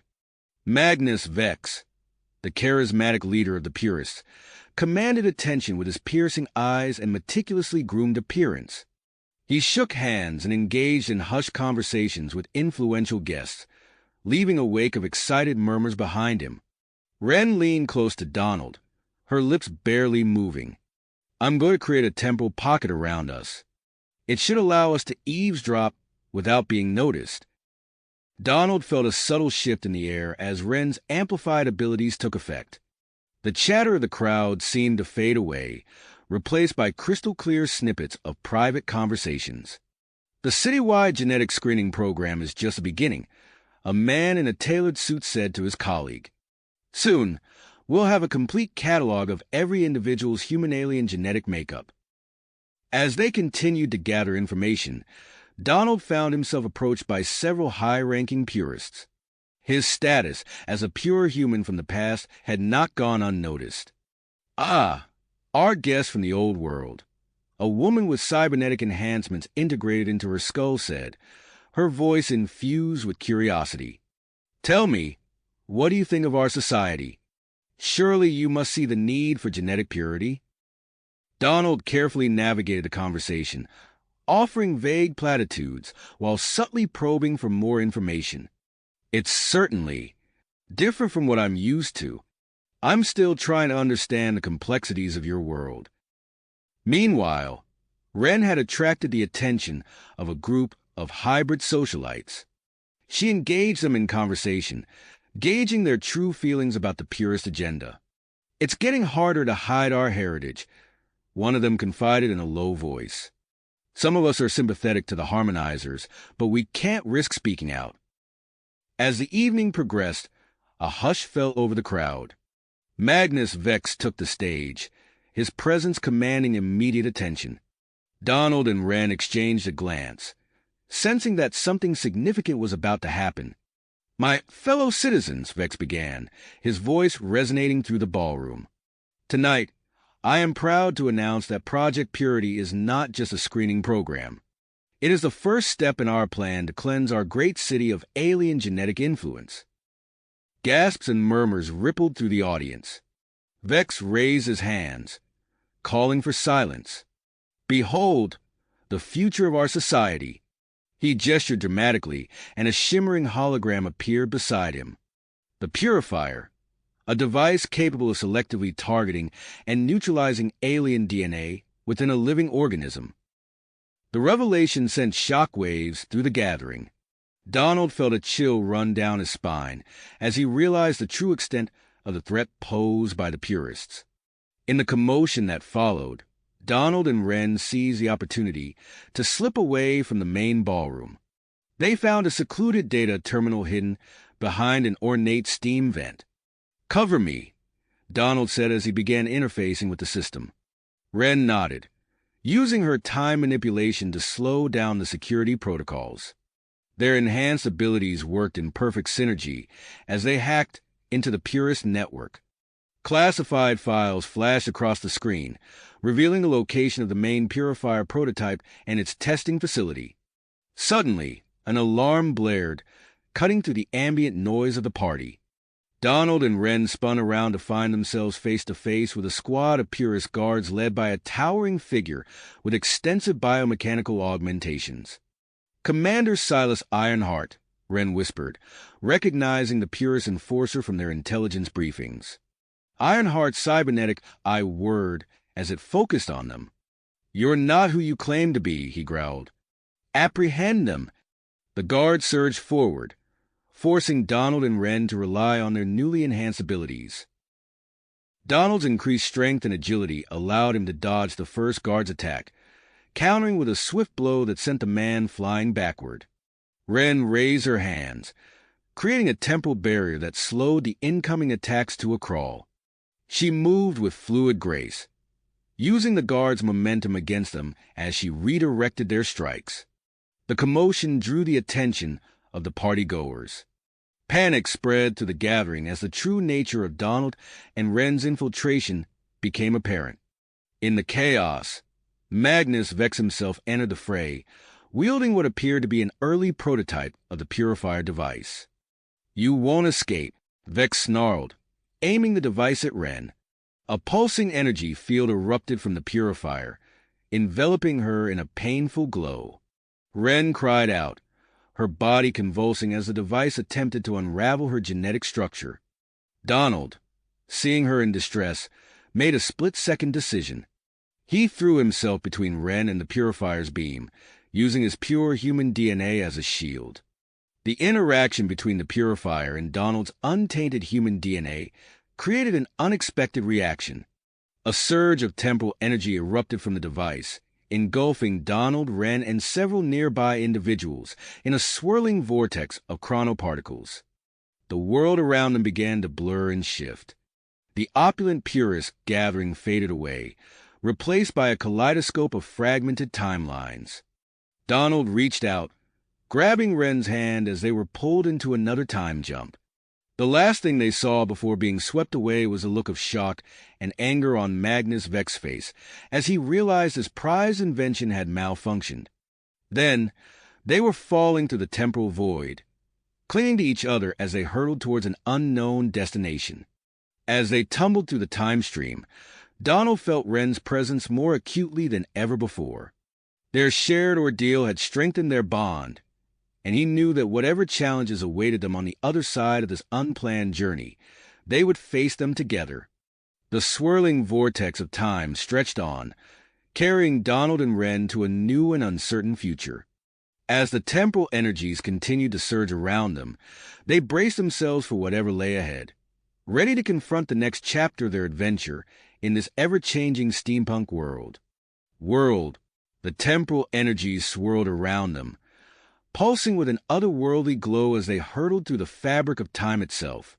Donald's grip on Ren's hand tightened, their fingers intertwined as they plummeted through the vortex. Suddenly, the maelstrom of colors and sensations abruptly ceased. Donald and Ren found themselves falling through open air, surrounded by a canopy of lush, primordial trees. They hit the ground with a thud, their bodies cushioned by a thick layer of fallen leaves and soft earth. As they disentangled themselves and stood up, Donald noticed an immediate change in his surroundings. The opulent ballroom of the purist gathering had vanished, replaced by a dense, prehistoric forest. The air was thick with humidity and filled with the calls of unfamiliar creatures. "Ren, are you all right?" Donald asked, his voice tinged with concern. Ren nodded, brushing leaves from her clothes. "I think so. But where are we? When are we?" As Donald's eyes adjusted to the dim forest light, he noticed something strange about his own skin. A faint metallic sheen covered his arms, catching what little sunlight filtered through the canopy. He turned to Ren and gasped. Her entire body was glowing softly, her natural bioluminescence intensified by their temporal displacement. "Your skin," they both said simultaneously, then paused, taking in their altered appearances. Before they could discuss further, a rustling in the nearby underbrush caught their attention. Donald instinctively moved in front of Ren, his enhanced strength tensing for a potential threat. But what emerged from the foliage was not a prehistoric predator, but a group of early hominids. The primitive human ancestors approached cautiously, their eyes wide with a mixture of fear and curiosity. They gestured and grunted to each other, pointing at Donald and Ren's glowing forms. Ren raised her hands, concentrating on her amplified abilities. "I'm creating a temporal bubble around us," she whispered to Donald. "We can observe them without interfering directly with the timeline." As the hominids circled them, seemingly unaware of the invisible barrier, Donald and Wren watched in fascination. These were their ancestors, the early branches of the human family tree. But something caught Donald's eye. Among the group of hominids was a figure that didn't quite fit. Its movements were too fluid, its posture too erect. As he focused on this anomaly, the air around the figure shimmered, revealing a humanoid alien using advanced camouflage technology. The alien, noticing Donald and Wren's arrival, deactivated its camouflage and approached the temporal bubble. She was tall and slender, with iridescent skin and large, almond-shaped eyes. "Greetings, time travelers," the alien said, her voice resonating directly in their minds. "I am Zara the Chronos. Your arrival has caused quite a disturbance in the temporal field." Wren lowered the temporal bubble, allowing Zara to step closer. "The Chronos? I've never heard of your species." Zara's lips curved into a smile. "That's because we work in secret. We are ancient time travelers, tasked with observing and guiding human evolution. This expedition is studying a crucial period in your species' development." Donald and Wren exchanged glances before recounting their story: the Purist movement, Magnus Vex, and the Purifier device. As they spoke, Zara's expression grew, increasingly concerned. "This Purifier device poses a grave threat," Zara said, her voice grave. "If deployed, it could retroactively alter the entire course of human-alien relations throughout history. The consequences would be catastrophic." "Can you help us return to our time?" Donald asked. "We need to stop Vex and the Purists." Zara's brow furrowed. "It's not that simple. The time jump has left traces of temporal energy in your bodies. This energy interferes with our technology, making a direct return impossible." Wren's face fell, but Zara quickly continued. "However, there may be an alternative. We can make a series of smaller jumps through key periods in human history. This will allow the excess temporal energy to dissipate gradually. And we'd be able to witness crucial moments in the development of human-alien relations," Wren added, her eyes lighting up with excitement. Zara nodded. "Exactly. The knowledge you gain could be invaluable in your fight against the Purists." Donald looked at Wren, seeing the perseverance in her eyes that matched his own. "Where do we start?" "Ancient Egypt," Zara replied, activating a device on her wrist. "A time of great advancement and secret alien contact. Are you ready?" Donald reached out, taking Wren's hand in his. The connection between them felt stronger than ever, forged by their shared ordeal and the weight of their mission. "Ready," they said in unison. Zara pressed a button on her device, and the world around them began to shimmer. The prehistoric forest faded away, replaced by a swirling vortex of temporal energy. As they were pulled into the time stream once more, Donald and Wren held tight to each other, bracing themselves for the next leg of their extraordinary journey through time. The vortex spun faster, whisking them away from the dawn of humanity towards the cradle of civilization. Ancient Egypt awaited, holding secrets that could change the course of history and potentially save their future. The swirling vortex of temporal energy subsided, and Donald and Wren found themselves transported not to the sun-baked sands of ancient Egypt, but to a world of smoke, steam, and iron. The transition was jarring, their senses immediately assaulted by the cacophony of clanking machinery and the acrid smell of coal smoke. They materialized in the heart of an industrial complex, surrounded by towering brick factories and belching chimneys that pierced the smog-filled sky. The abrupt arrival caused a surge of energy that rippled through nearby machinery, sending sparks flying and gears grinding to a halt. Workers in soot-stained clothes stopped their tasks, gaping at the strange pair that had appeared out of thin air. Donald and Wren's futuristic appearance, enhanced by their recent modifications, stood in stark contrast to the grime and grit of their new surroundings. "This isn't Egypt," Wren whispered, her bioluminescent skin casting an eerie glow in the dim factory light. Donald nodded, his metallic sheen reflecting the flickering gaslight. "Looks like we've landed in the Industrial Revolution. 19th century England, if I had to guess." A crowd began to gather, murmurs of astonishment and fear rippling through the throng. "Automatons!" one man cried. "Living machines!" exclaimed another. Sensing the growing tension, Donald took Wren's hand. "We need to find somewhere less exposed," he said, scanning their surroundings for an escape route.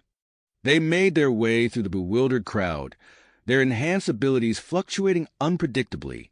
One moment, Wren could slow time to a crawl, allowing them to weave effortlessly between the frozen figures. The next, her powers failed, leaving them to push through the press of bodies. Donald's strength surged and waned in equal measure. He easily shoved aside a heavy cart blocking their path, then struggled to open a rusted door. As they fled the factory complex, Wren noticed something peculiar. "Donald, look," she said, holding up her hand. The faint glow of temporal energy that had suffused their bodies since their first jump was noticeably dimmer. "The excess energy is dissipating." Zara was right about the smaller jumps. They found refuge in an abandoned warehouse on the outskirts of the industrial area. The building's interior was a treasure trove of mechanical wonders. Steam-powered contraptions and prototypes of advanced machinery filled every available space. "These designs," Donald mused, running his hand along a half-finished device. "They're similar to the tech from your time, Wren, but far too advanced for this era." Before Wren could respond, a voice rang out from the shadows. "And who might you be, admiring my life's work?" A figure emerged from behind a towering assembly of gears and pistons. He was an older man with wild gray hair and a handlebar mustache, his clothes a mishmash of Victorian fashion and practical workwear. "Bartholomew Cogsworth at your service," he said, eyeing them suspiciously. "Though I dare say you owe me an explanation for your rather dramatic entrance into my workshop." Donald and Wren exchanged glances, silently debating how much to reveal. Before they could respond, another voice joined the conversation, distinctly feminine and slightly ethereal. "They are time travelers, Bartholomew," said the voice. A slender, silver-skinned being stepped into view, her large, dark eyes regarding Donald and Wren with keen interest. "I am Zalara. Your temporal energy signature is unmistakable." Bartholomew's demeanor shifted from suspicion to fascination. "Time travelers. How extraordinary. And your enhancements. Simply marvelous. You must tell us everything." Over the next hour, Donald and Wren recounted their story, the purest movement, their mission, and their unplanned journey through time. In turn, Bartholomew and Zalara revealed their own tale of secret collaboration between humans and aliens to advance Earth's technology. "Your temporal instability is concerning," Zalara said, her brow furrowed. "But I believe we can help. We have a prototype chronon stabilizer that might regulate your temporal signatures." Bartholomew led them to a large, steam-powered device overflowing with tubes and dials. "It's a delicate process," he explained. "You'll need to connect to the machine simultaneously. The proximity allows for more precise calibration." Donald and Wren positioned themselves on either side of the device, their hands finding purchase on copper-plated grips. Zalara made some final adjustments before activating the stabilizer. The machine hummed to life, sending waves of temporal energy coursing through their bodies. Donald gritted his teeth against the sensation, like every atom in his body was vibrating at a different frequency. Across from him, Wren's eyes were squeezed shut, her face a mask of concentration. As the energy flow intensified, Donald felt a strange doubling of his senses. Suddenly, he wasn't just feeling his own experiences, but Wren's as well. He saw flashes of her memories, her childhood on a distant world, Her decision to join the harmonizers, the moment she first laid eyes on him. The intimacy of the connection was overwhelming. When the process finally ended, Donald and Wren stumbled away from the machine, gasping for breath. That was intense, Wren said, her voice shaky. Donald nodded, still reeling from the experience. I saw your memories, felt your emotions. As did I, Wren replied, a new understanding passing between them. Zalara approached, a handheld scanner in her grasp. The procedure was successful. Your temporal signatures have stabilized, and your enhanced abilities should function normally now. Before they could fully process this information, an alarm blared throughout the workshop. Bartholomew rushed to a hidden panel, revealing a bank of primitive monitoring devices. Intruders, he growled. They've found us. On one of the screens, a group of men in dark suits approached the warehouse. Leading them was a face that made Donald's blood run cold, a younger version of Magnus Vex. Impossible, Wren breathed. How did he follow us? Questions later, Donald said, his enhanced strength surging as he moved to barricade the entrance. Right now, we need to defend this workshop and stop Vex from altering history. As Bartholomew activated the workshop's defenses and Zalara prepared temporal countermeasures, Donald and Wren stood ready to face this new threat. Their bond, strengthened by their shared ordeal, hummed between them like a live wire. The door shuddered under the first impact of Vex men. Donald and Wren exchanged a determined look, their enhanced abilities primed and ready. Whatever came through that door, they would face it together. Together, the door burst open, and chaos erupted. Donald's enhanced strength allowed him to hurl a massive gear at the first intruders, knocking them back. Wren, her temporal abilities now stabilized, created localized time bubbles that slowed the attackers' movements to a crawl. Bartholomew activated a series of steam-powered traps, filling the air with hissing vapor and clanking machinery. Zalara's alien technology created shimmering force fields, blocking the advance of Vex men. In the midst of the fray, Donald caught sight of the younger Magnus Vex. Their eyes locked, and Donald felt a chill run down his spine. This version of Vex was leaner, hungrier, his eyes gleaming with the fanaticism that would one day threaten the entire future of human-alien relations. You don't belong here, Vex snarled, raising a device that pulsed with temporal energy. Let me send you back where you came from, permanently. Before Vex could activate the device, Wren appeared beside him in a burst of temporal energy. She knocked the device from his hand, sending it skittering across the floor. Donald lunged for the fallen device, but a sudden tremor shook the building. The air crackled with energy, and a swirling vortex materialized in the center of the workshop. The temporal disturbances have reached critical mass. Zalara shouted over the din. We can't contain it any longer. Bartholomew grabbed Donald and Wren, pushing them towards the vortex. You must go. We'll hold them off. Donald hesitated, unwilling to leave their newfound allies to face Vex alone. Wren took his hand, her grip firm. We have to trust them. Our fight is in the future. With a final nod to Bartholomew and Zalara, Donald and Wren leapt into the swirling temporal energy. The last thing they saw was Vex's face contorted with rage as the vortex closed behind them. The familiar sensation of time travel enveloped them, but something was different. The journey felt longer, more turbulent. Donald and Wren clung to each other as they hurtled through the time stream. Suddenly, they were falling. The vortex spat them out, and they crashed onto a cold, concrete floor. Alarms blared and fluorescent lights flickered overhead. They had materialized in the midst of a group of people hunched over desks, covered in papers and strange machines. Bloody hell!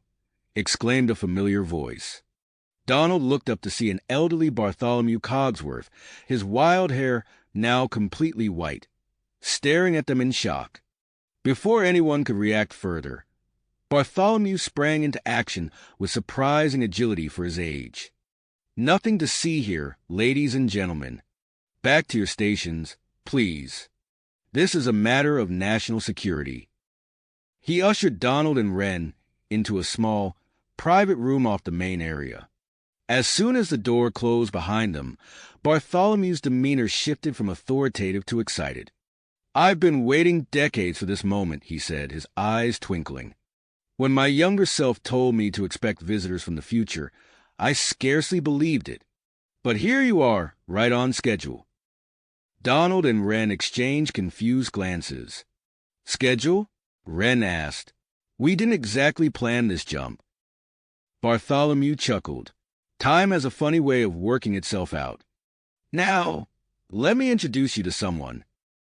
He opened a hidden panel in the wall, revealing a sophisticated communication device. After inputting a complex sequence, a holographic image flickered to life. A woman with striking features that seemed both human and alien appeared.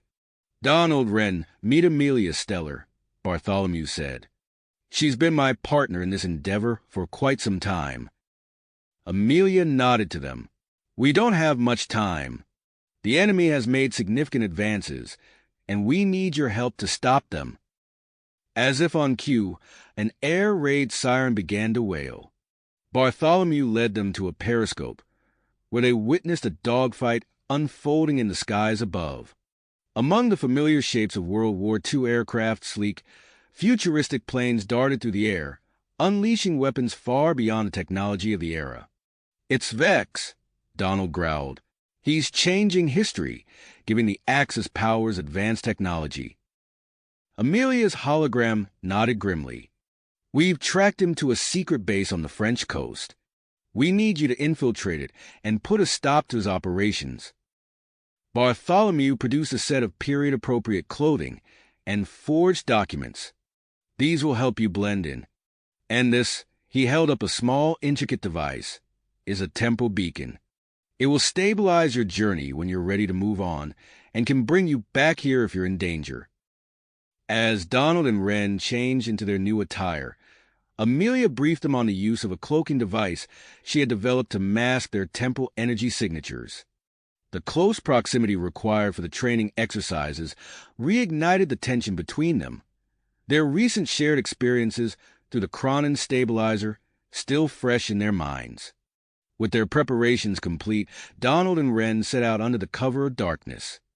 They traveled through a war-torn landscape, the devastation of the conflict a stark reminder of the stakes of their mission. As they approached the heavily guarded facility on the French coast, Donald activated the cloaking device. They slipped past patrols and security measures, making their way into the heart of the base. Inside, they discovered a hidden laboratory filled with technology that was centuries ahead of its time. Scientists worked feverishly to reverse engineer alien devices, creating weapons that could turn the tide of the war. As they gathered intelligence, they overheard a conversation that made their blood run cold. Vex's voice, unmistakable even after their brief encounter in the past, echoed through the lab. "The Manhattan Project must be our next target," he was saying. "If we can sabotage their efforts, the entire course of the war and history itself will change."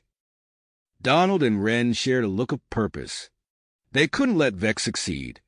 As they began to plant explosives around the lab, a familiar voice cut through the air. "Well, well," said Magnus Vex, stepping out from behind a bank of computers. "It seems we have some uninvited guests."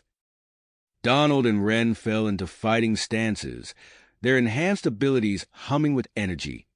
Vex smirked, raising a weapon that pulsed with otherworldly power. "Let's see how you fare against the future," he snarled and fired. Fired. The weapon unleashed a blast of temporal energy that warped the air between them.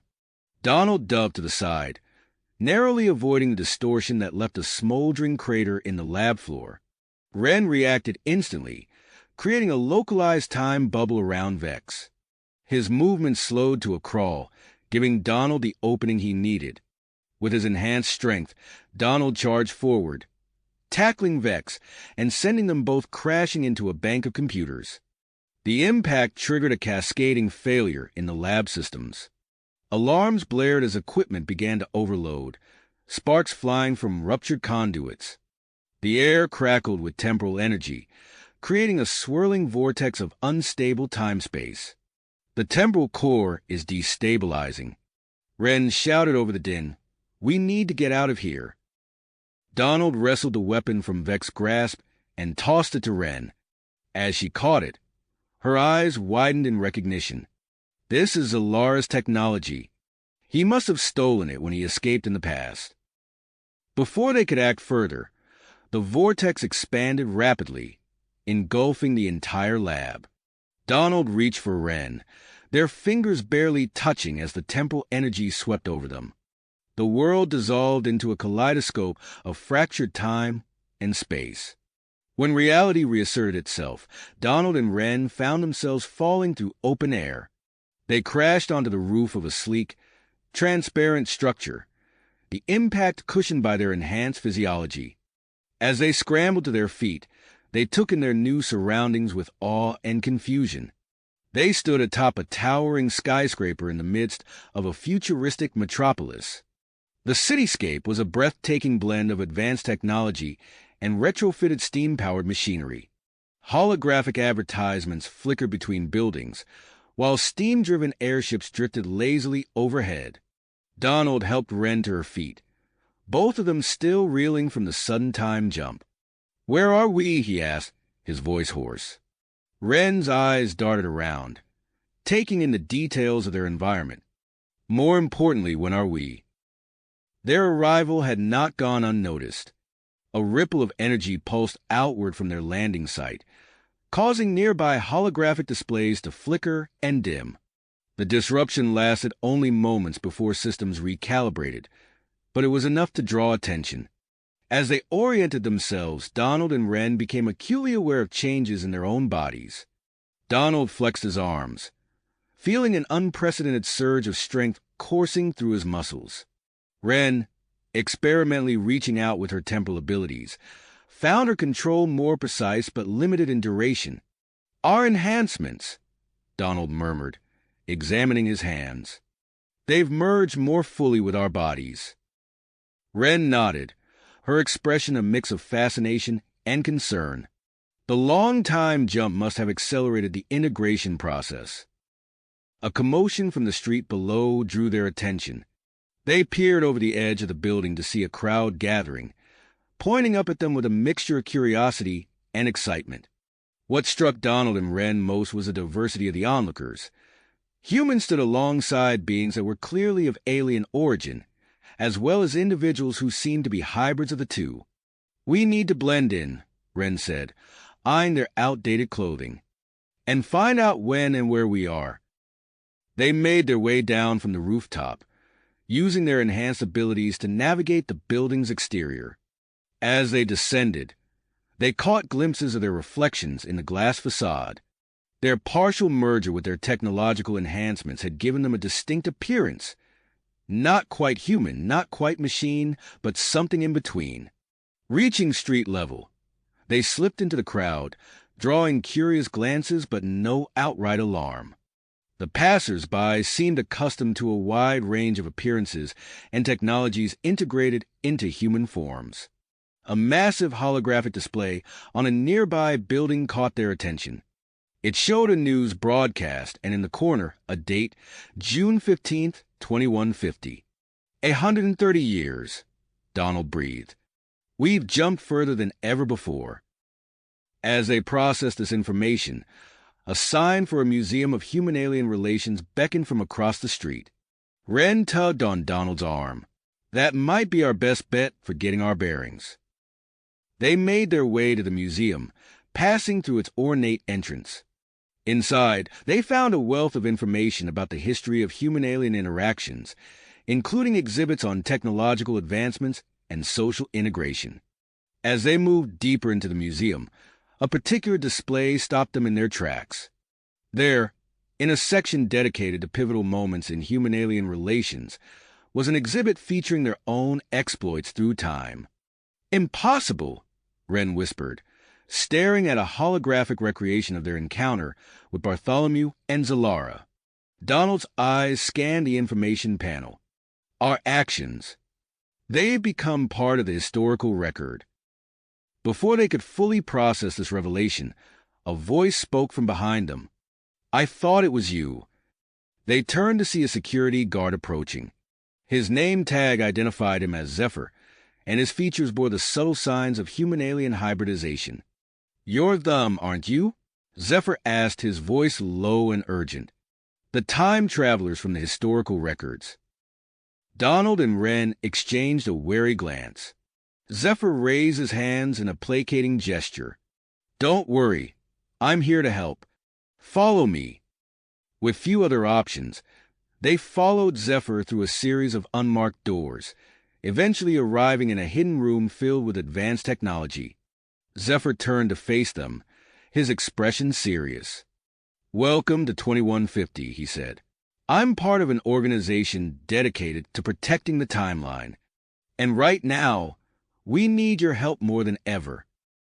As Zephyr began to explain the current state of affairs, Donald and Wren realized that their mission was not nearly finished. The damaged temporal beacon in Donald's pocket began to emit a high-pitched whine, a reminder of the challenges that lay ahead in this new era. The damaged temporal beacon in Donald's pocket continued to emit its high-pitched whine as Zephyr led them deeper into the hidden facility. The sound served as a constant reminder of the challenges that lay ahead, but Donald and Wren's attention was firmly focused on Zephyr's urgent words. We've been monitoring temporal disruptions across multiple time periods, Zephyr explained, his hybrid features tensing with concern.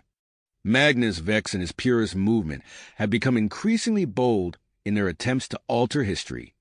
Our latest intelligence suggests they're on the verge of launching a satellite network that could change everything. Donald's enhanced mind quickly processed the implications. A satellite network? What's its purpose? Zephyr's expression darkened. It's designed to identify and track individuals with alien DNA. But that's just the beginning. We believe Vex intends to use it as part of a larger plan to erase all traces of alien influence from human history. Wren's eyes widened. That would be catastrophic. The technological and cultural advancements we've made through cooperation with alien species would be wiped from existence, Zephyr finished. We need to stop Vex before he can activate the network.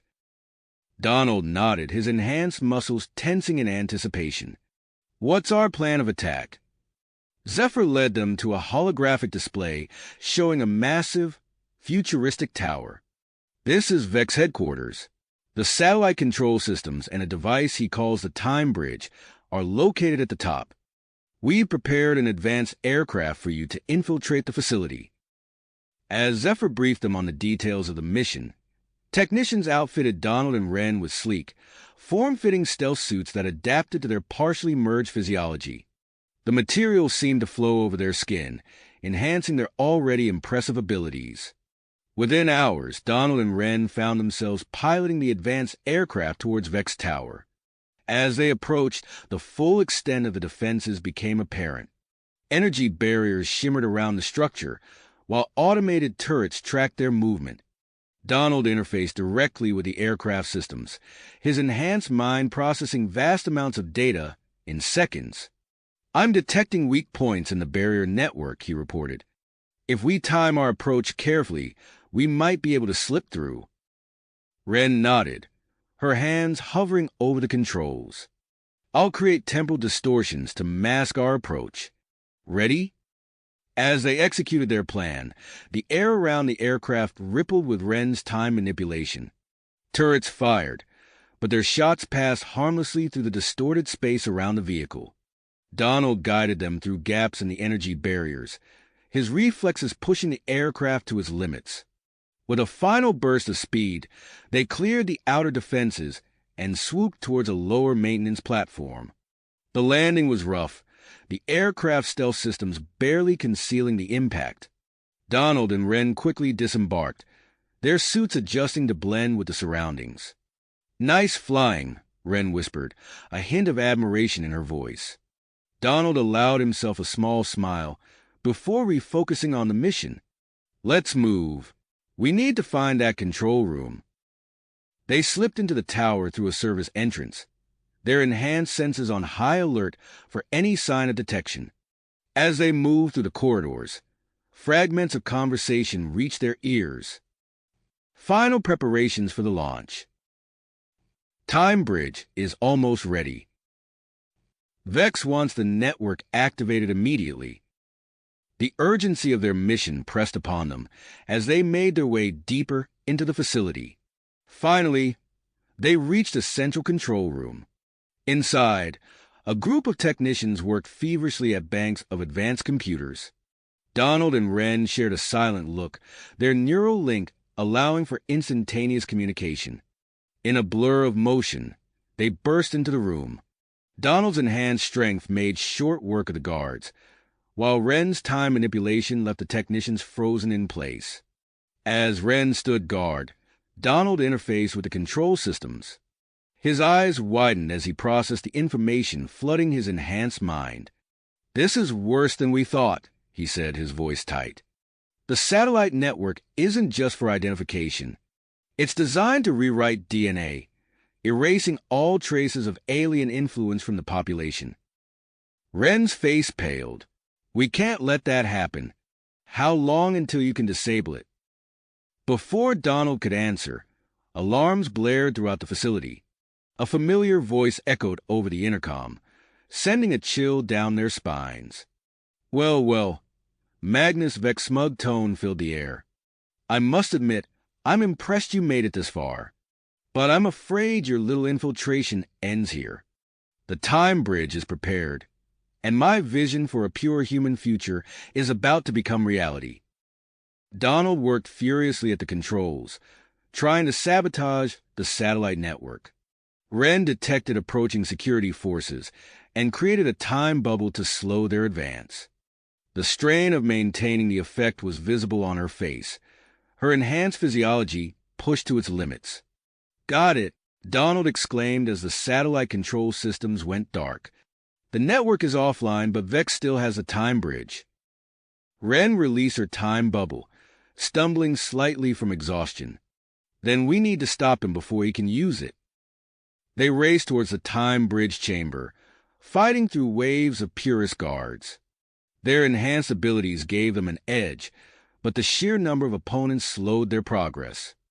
As they fought, Donald and Ren found themselves moving in perfect synchronization, their shared experiences forging an unbreakable bond. Finally, they burst into the massive chamber housing the time bridge. A swirling vortex of temporal energy dominated the room, casting an eerie light over the scene. At a control panel stood Magnus Vex, his hand poised over a final switch. Vex turned to face them, a force field shimmering to life around him. "You're too late," he sneered. "My agents are in place throughout history, ready to receive my transmission. The pure human future I've dreamed of is about to become reality." As Vex's finger descended towards the switch, Donald and Ren prepared for their final risky move, knowing that the fate of human-alien relations hung in the balance. Balance. In that split second of hesitation, Vex's finger connected with the switch. A blinding flash erupted from the time bridge, engulfing the chamber in searing white light. Donald and Ren felt themselves lifted off their feet, their bodies pulled inexorably towards the swirling vortex. As they tumbled through the air, Donald reached out and grasped Ren's hand, their fingers intertwining just as the temporal energy engulfed them completely. The world around them ceased to exist. They were adrift in a sea of raw chrono energy, their bodies stretching and compressing as they hurtled through the time stream.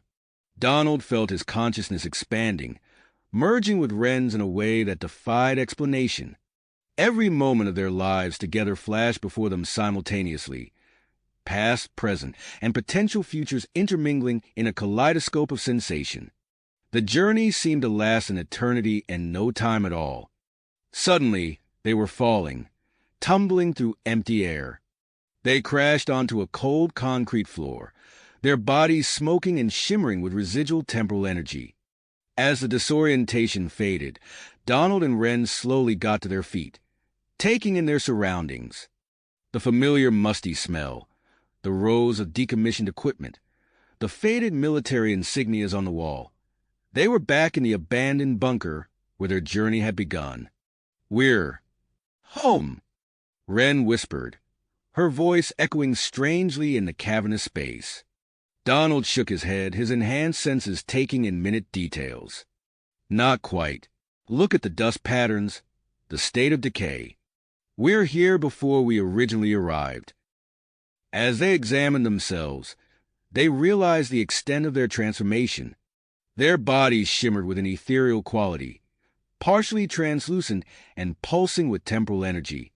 Donald experimentally reached out towards a nearby console and watched in fascination as his hand passed through the solid metal.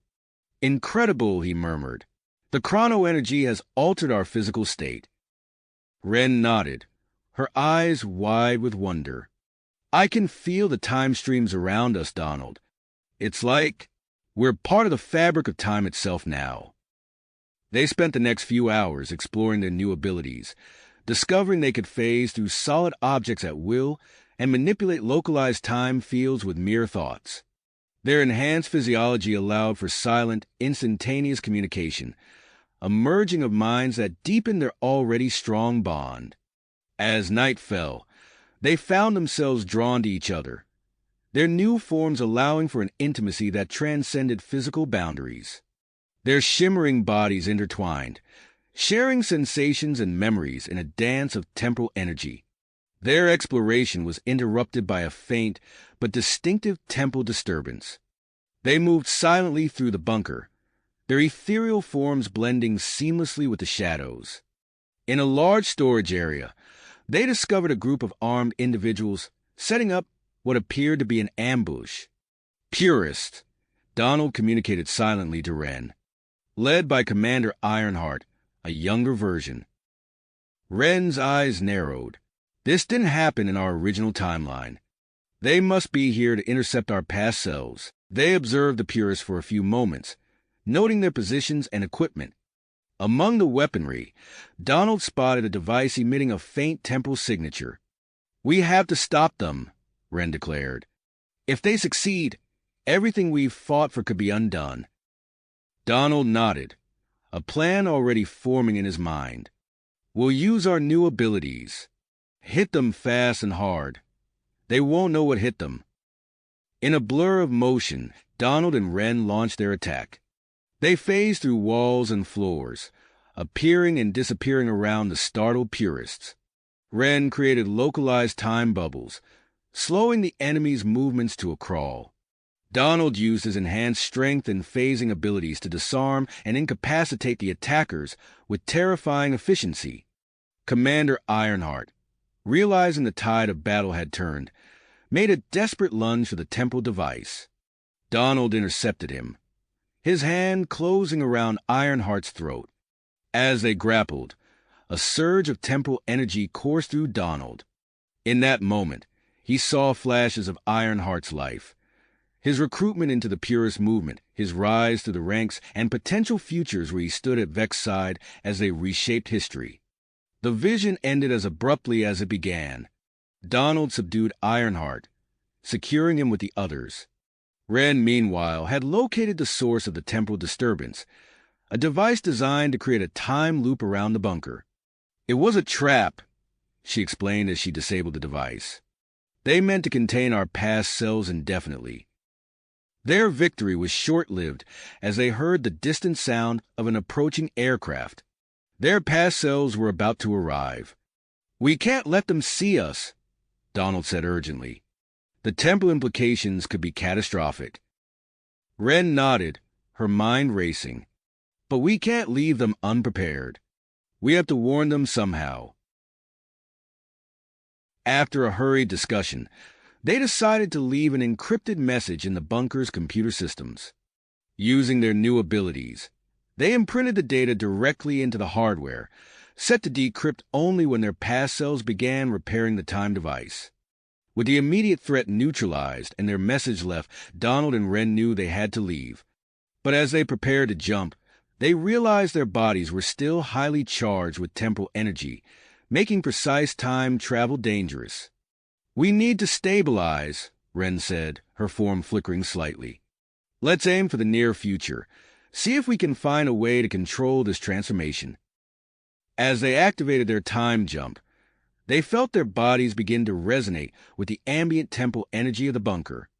The resonance built rapidly, enveloping them in a cocoon of swirling chrono-energy. Just as their past selves' aircraft became visible on the horizon, the cocoon contracted and then exploded outward. Once again, Donald and Ren found themselves hurtling through the time stream, their bodies merging and separating in rhythmic pulses. They caught glimpses of alternate timelines, potential futures branching out from the changes they'd made. The journey grew increasingly turbulent, threatening to tear them apart. They focused on their emotional connection, using it as an anchor in the chaotic temporal sea. Just as it seemed they might lose themselves, they felt a powerful force pulling them towards a fixed point in time. The sensation was familiar. The temporal beacon Dr. Lara Novak had been repairing in 2150. It acted as a lifeline, drawing them out of the raging currents of time. As they hurtled towards the beacon's signal, their transformed bodies still in flux, Donald and Ren braced themselves for emergence. Whatever challenges awaited them, they would face them together, their bond stronger than ever, their willpower unshaken in their quest to secure a future of harmony between humans and aliens and humans alike. The swirling vortex of temporal energy dissipated, leaving Donald and Ren disoriented but intact. As their vision cleared, they found themselves standing in the middle of a bustling alien marketplace. Steam hissed from nearby machinery, mingling with the sense of exotic foods and the chatter of a dozen different languages. Donald blinked, his enhanced senses struggling to process the cacophony of sights and sounds. "Ren, where are we?" Ren's eyes widened in recognition. "This is my home world, but it's different." Earlier, she glanced down at her hands, noticing the faint shimmer of residual temporal energy.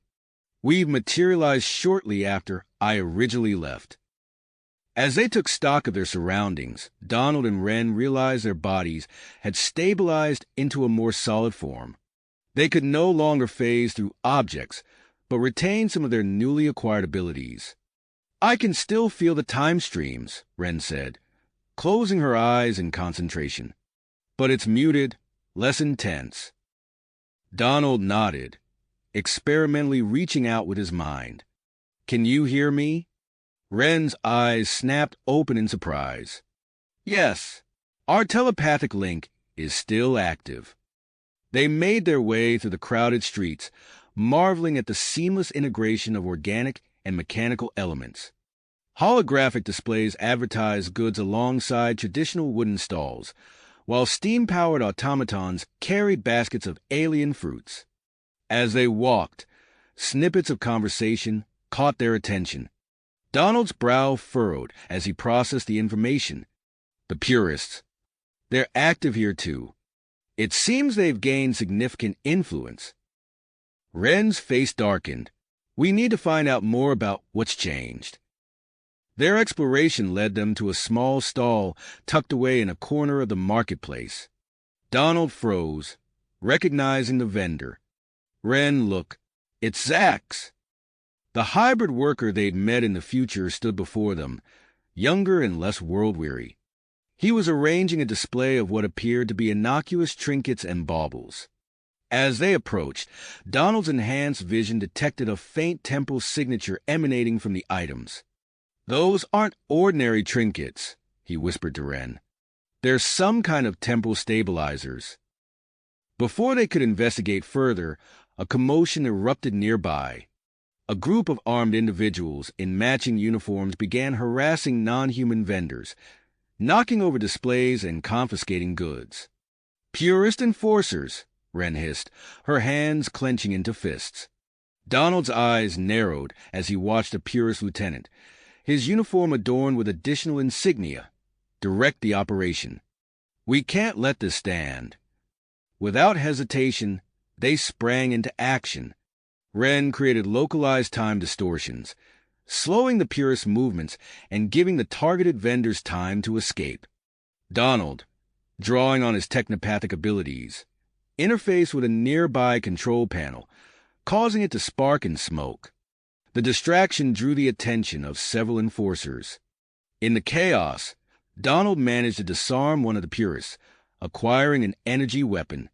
The device hummed to life in his hands as he quickly learned its systems. He fired precision shots, disabling the enforcer's weapons without causing serious harm.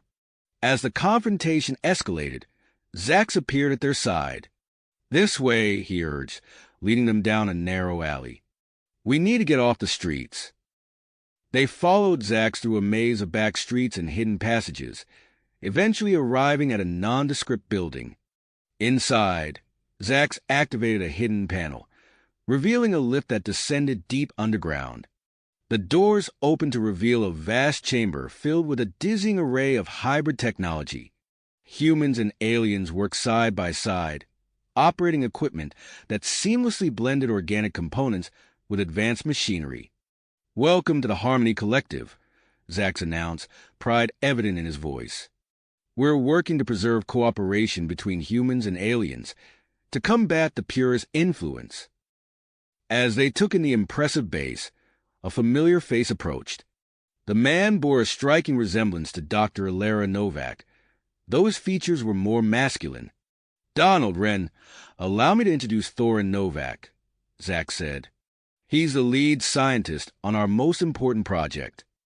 Thorin led them to a central workstation where a complex device sat partially assembled. "This is the chrono-harmonizer," he explained. "It's designed to counteract the purist genetic manipulation technology, but we're missing a crucial component." Donald examined the device, his technopathic senses probing its inner workings. "Let me guess," he said grimly. "The component is in a heavily guarded purist facility." Thorin nodded. "Precisely. We've been unable to retrieve it, but perhaps with your unique abilities." Wren stepped forward, persistence etched on her face. "We'll do it. This could be the key to stopping the purists across multiple timelines." The Harmony Collective quickly mobilized, outfitting Donald and Wren with advanced stealth suits that complemented their temporal abilities. As final preparations were made, Donald and Wren found themselves alone in a private chamber. The weight of their mission, combined with the intensity of their shared experiences, created a palpable tension between them. Without a word, they came together, their enhanced bodies intertwining in a passionate embrace. Their telepathic link deepened the experience, allowing them to share not just physical sensations, but the full depth of their emotions. Afterwards, they emerged with renewed focus and tenacity. The time for action had come. Cloaked in their stealth suits, Donald and Wren approached the imposing purist facility on the outskirts of the city.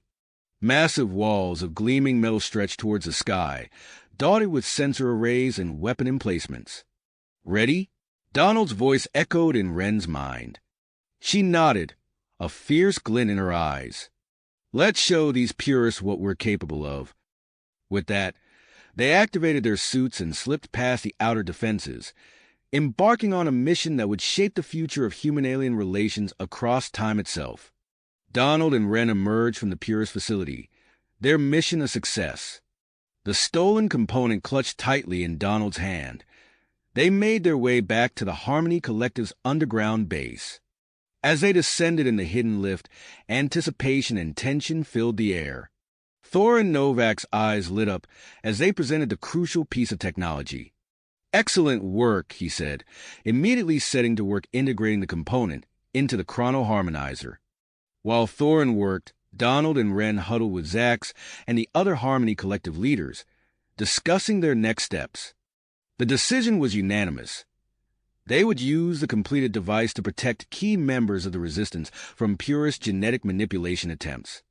"We need to move quickly," Zax urged. "The purists won't stay quiet for long once they realize what we've taken." The group relocated to a secure testing facility deep within the underground complex. Banks of computers lined the walls, their screens displaying a dizzying array of data. In the center of the room stood the chrono-harmonizer, its sleek form pulsing with energy. Thorin activated the device, creating a shimmering field around the volunteer test subjects. As the field enveloped them, data streamed across the monitors, showing the neutralization of simulated Purist genetic alterations. "It's working," Thorin announced, his voice filled with cautious optimism. Suddenly, alarms blared.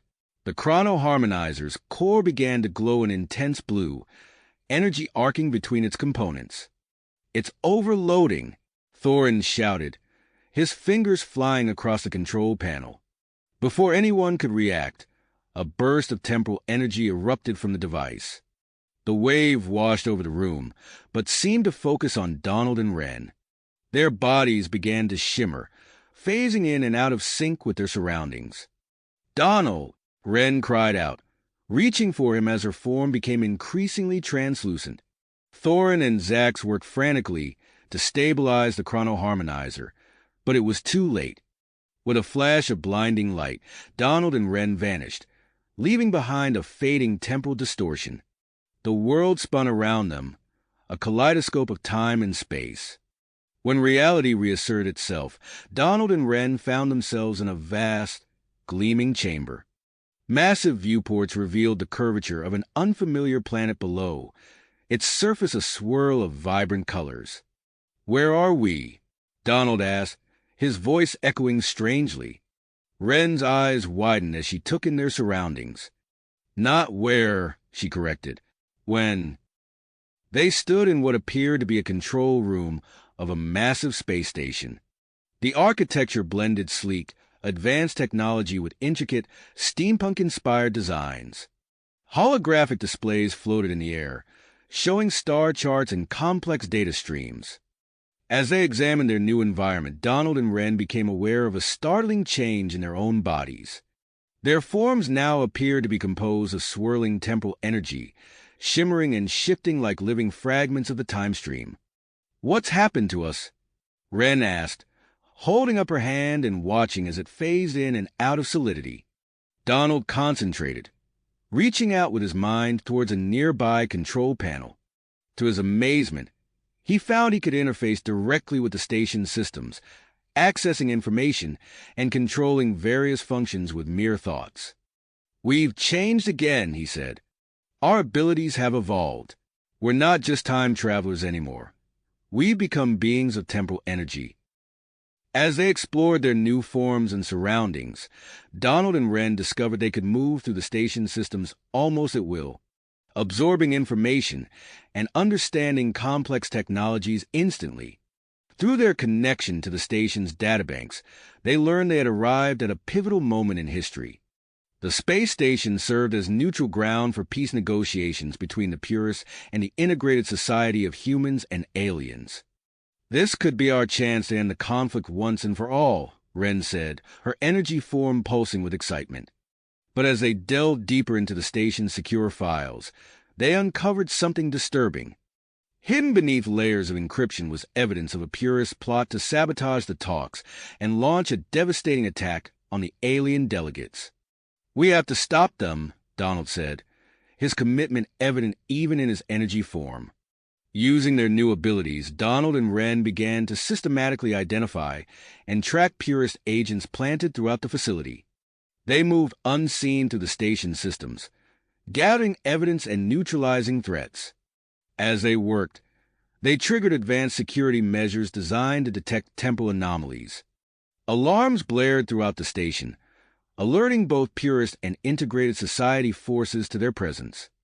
"We've been detected," Wren said, her form flickering with anxiety. "Then we'll have to move faster," Donald replied. They phased through walls and manipulated local time fields, staying one step ahead of their pursuers. As they evaded capture, they stumbled upon a hidden Purist laboratory deep within the station. Inside, they found prototypes of a terrifying new weapon, one designed to target and erase alien DNA on a massive scale. The implications were clear. If successful, this technology could wipe out entire alien populations. "We can't let this exist," Wren said, her energy form crackling with anger. Together, they set about destroying the lab and all its research data. But as they worked, a squad of elite purist guards burst into the room, led by a familiar face, Commander Silas Ironheart, now older and more heavily augmented than in their previous encounter. "So, the temporal anomalies take human form," Ironheart sneered, raising a weapon that pulsed with an ominous energy. "Or should I say, in human form?" Donald and Wren exchanged a glance, their energy forms intensifying as they prepared for battle. The fate of human-alien relations hung in the balance, and they knew the real fight was just beginning.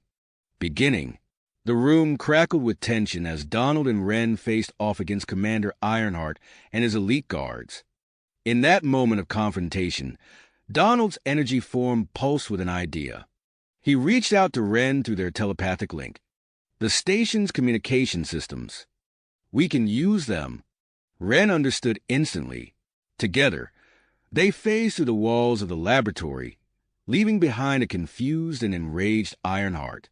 They moved through the station's infrastructure, their energy forms intertwining with a complex network of data streams and communication relays. Within seconds, they had accessed the main communication hub. Donald interfaced directly with the systems, his technopathic abilities amplified by his new energy state. Wren focused on compressing and organizing the vast amount of data they had gathered. A burst of information flooded the station's channels. Evidence of the purist plot, including detailed schematics of the DNA-targeting weapon and records of covert operations, reached the leaders of both factions simultaneously. The transmission concluded with a simple message: "We need to talk. Central conference room. Now." The effect was immediate. Alarms that had been blaring fell silent. Security forces from both sides, which had been converging on their location, received new orders. Donald and Wren emerged from the communication systems to find Zax and a group of delegates waiting for them in the conference room. Zax's eyes widened as he took in their shimmering forms. "What are you?" he asked, his voice a mix of awe and suspicion. "It's a long story," Wren replied, her voice echoing strangely. "But right now, we need you to listen." Over the next hour, Donald and Wren recounted their journey through time, detailing the various purist plots they had encountered and thwarted. They described the potential futures they had glimpsed, both the harmonious ones and the darker alternatives. As they spoke, more delegates arrived, including representatives from the purist faction who had been swayed by the evidence. The room buzzed with murmured conversations and occasional outbursts of disbelief. "This is absurd," a purist delegate finally declared. "How can we trust a word of these? Aberrations?" In response, Donald interfaced with the room's holographic display system. Images and data streamed from his energy form, filling the air with a three-dimensional tapestry of evidence. The delegates fell silent as they absorbed the irrefutable proof of the purist extremist plans. "We've seen where this path leads," Wren said, her form flickering with intensity. "The choice you make here will shape the future of both humans and aliens for generations to come." The gravity of the situation settled over the room. After a moment of heavy silence, Zax spoke up. "We need to resume the peace negotiations. Immediately." The delegates agreed, and soon Donald and Wren found themselves observing a hastily reconvened peace conference.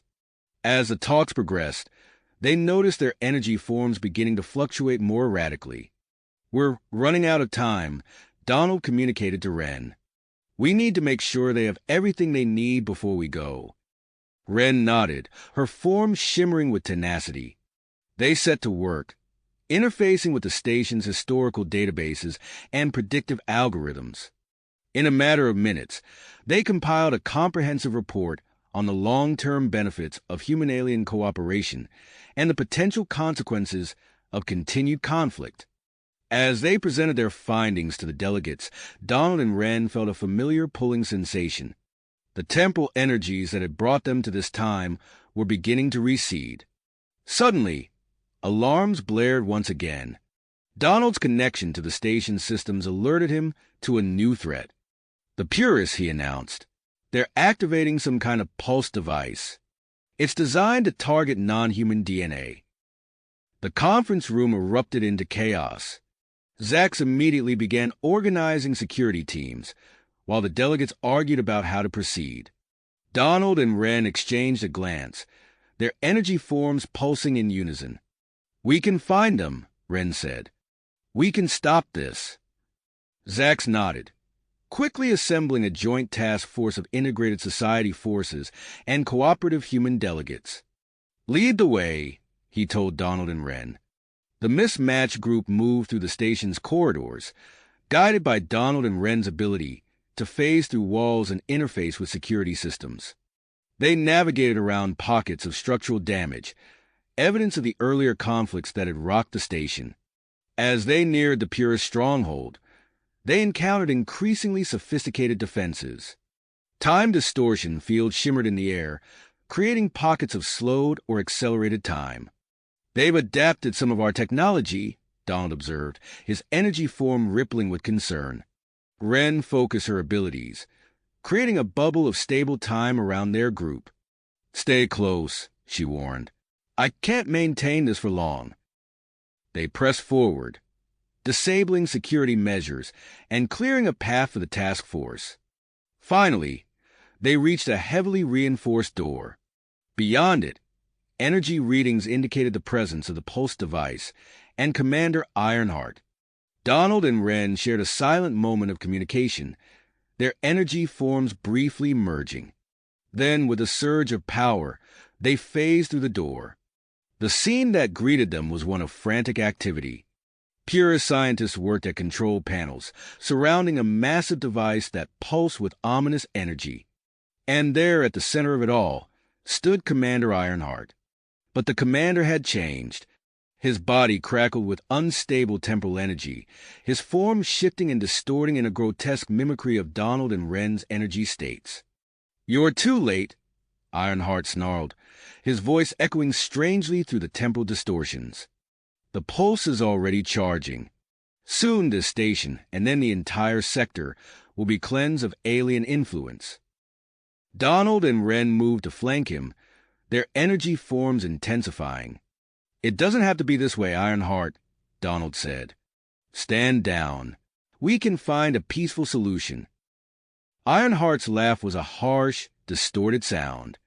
"Peace? With them, humanity must stand alone, pure and strong." With that, he attacked. Ironheart's unstable energy form lashed out, warping the very fabric of space-time around them. Donald and Wren found themselves locked in a reality-bending battle, phasing in and out of the physical world as they fought to contain Ironheart's chaotic power. The conflict raged across multiple dimensions, causing further damage to the station. Walls buckled and twisted as localized time fields collided. Alarms blared, warning of critical systems failures. Donald and Wren realized the danger their battle posed to everyone on the station. With unspoken coordination, they changed tactics. Instead of attacking Ironheart directly, they began to weave a complex temporal field around him. "What are you doing?" Ironheart roared, his form flickering wildly as he fought against their efforts. "Containing the threat," Wren replied, her concentration absolute as she poured her energy into the temporal bubble. Donald interfaced with the pulse device, his technopathic abilities working to disable its deadly programming. As he did so, he felt his own energy form beginning to destabilize. A quick glance at Wren confirmed she was experiencing the same thing. Their time in this period was nearly up. With a final push of effort, they completed the temporal bubble around Ironheart, isolating him and neutralizing his threat to the station. The pulse device powered down, its energy dispersing harmlessly. As the task force secured the area and apprehended the remaining Purist extremists, Donald and Wren felt the pull of the time stream strengthening. Their energy forms fluctuated wildly, struggling to maintain cohesion. "Zax, Donald called out, his voice fading. "The data, everything we've learned. You'll find it in the main computer. Use it wisely." Zax nodded, understanding the gravity of the moment. "Thank you," he said simply, "for everything." Donald turned to Ren, their energy forms already beginning to intermingle. They shared a final moment of connection, their experiences and emotions merging in a profound union that transcended physical form.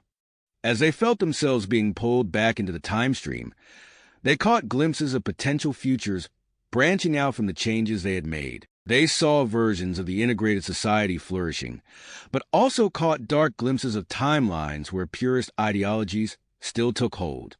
With a brilliant flash of temporal energy, Donald and Ren vanished from the space station, leaving behind a group of stunned delegates and a wealth of information that would shape the future of human-alien relations. As they were drawn once more into the swirling chaos of the time stream, Donald and Ren's energy forms twisted and merged. They braced themselves for whatever challenges awaited them in their next destination, ready to continue their mission to secure a harmonious future for humans and aliens alike. The time stream pulsed around them, carrying them towards their next adventure. Destination. The time stream churned around them, a kaleidoscope of temporal energies that twisted and reshaped their very essence. Then, with a sudden lurch, they felt solid ground beneath their feet. Donald blinked, his vision clearing as the world solidified around him. He was standing in a familiar concrete room, the musty smell of an abandoned military bunker filling his nostrils. Beside him, Ren steadied herself against a rusted metal desk. "We're back." Ren's voice held a note of disbelief. Donald glanced at his hands, flexing his fingers. The ethereal glow of their energy forms had faded, replaced by solid flesh. Yet he could still feel a residual hum of power coursing through his veins. "Not just back," he said, his eyes widening as he checked the date on his now-functioning wristwatch. "We're early, by several hours." Understanding dawned on Ren's face. "We can stop it all before it begins." Without hesitation, they sprinted from the bunker, emerging into the crisp night air. The town sprawled before them, its lights twinkling innocently, unaware of the threat that lurked in its shadows. Donald and Ren moved with purpose, their enhanced senses guiding them through the empty streets. They found the abandoned warehouse easily, its dilapidated exterior belying the hive of activity within. Crouching behind a stack of rusted shipping containers, Donald closed his eyes, reaching out with his technopathic abilities. He could sense the warehouse's security systems, a web of electronic safeguards that pulsed with data. "I've got it," he whispered, his fingers twitching as he interfaced with the system. One by one, the security measures fell dark. They slipped inside, their footsteps silent on the concrete floor. The acrid smell of chemicals filled the air, mixing with the ozone tang of active equipment. In the center of the warehouse, a makeshift laboratory bustled with activity. Ren's eyes narrowed as she recognized the gene sequencers and biocontainment units. "This is where it all started," she murmured. They moved swiftly, disabling equipment and corrupting data storage devices. Donald's hands flew over keyboards, inserting viruses and deleting critical research files. Ren focused on the physical samples, using her time manipulation abilities to accelerate their decay. As they worked, voices drifted from a nearby office. Donald and Ren froze, listening intently. "The attack on the refugee center is scheduled for tonight," a gruff voice said. "Our forces are in position." Donald and Ren exchanged a look of alarm. Without a word, they abandoned their sabotage efforts and raced from the warehouse. The refugee center was a converted community center on the outskirts of town. As Donald and Ren approached, they could already hear the sounds of conflict, shouts, the crack of gunfire, the hum of energy weapons. "We need to coordinate with the center's security," Donald said, his mind racing through tactical scenarios. Ren nodded, her eyes glowing faintly as she reached out with her time manipulation abilities. I'll slow down their assault teams. You get inside and organize the defense. They split up, Ren moving to the perimeter while Donald sprinted for the main entrance. He burst through the doors, quickly identifying himself to the startled security team. "Listen carefully," he said, his voice carrying the weight of hard-won experience. "I know their tactics. Here's what we need to do." Under Donald's guidance, the defenders quickly regrouped. He directed them to reinforce weak points, set up crossfires, and prepare for flanking maneuvers. Outside, the purest assault faltered as attackers found themselves moving through treacle-thick air, caught in Ren's time-slowed fields. The battle raged on, with Donald at the heart of the defense. He moved from position to position, his enhanced strength and reflexes allowing him to turn the tide wherever the fighting was fiercest. In a lull between attacks, Donald heard a child's frightened cry. He turned to see a young alien girl, her iridescent scales dulled with fear, cowering behind an overturned table. Two purist extremists were advancing on her, weapons raised. Donald's world narrowed to a pinpoint of focused rage. He launched himself across the room, his body moving faster than should have been possible. His fist connected with the first attacker's jaw with a satisfying crunch, sending the man flying. The second extremist brought his weapon to bear, but Donald was already inside his guard. A quick series of blows left the attacker unconscious on the floor. Donald knelt beside the alien child, his voice gentle. "It's okay. You're safe now. What's your name?" "Elira," the girl stammered, her multifaceted eyes wide with a mix of fear and awe. "Come on, Lyra," Donald said, scooping her up. "Let's get you somewhere safer." As he carried Lyra to a more secure area, Donald saw Ren enter the building. Her face was drawn with exertion, but her eyes blazed with commitment. She joined Donald, creating a shimmering temporal barrier around them as they moved through the chaos of the battle. Together, they turned the tide. The purest forces, facing unexpected resistance and seemingly impossible obstacles, began to retreat. As the last attackers fled into the night, Donald and Ren found themselves surrounded by grateful refugees and defenders. In the aftermath, they worked tirelessly to tend to the wounded and secure the center. Donald provided local authorities with detailed information on the purist cell, leading to a series of rapid arrests that would cripple the movement in its infancy.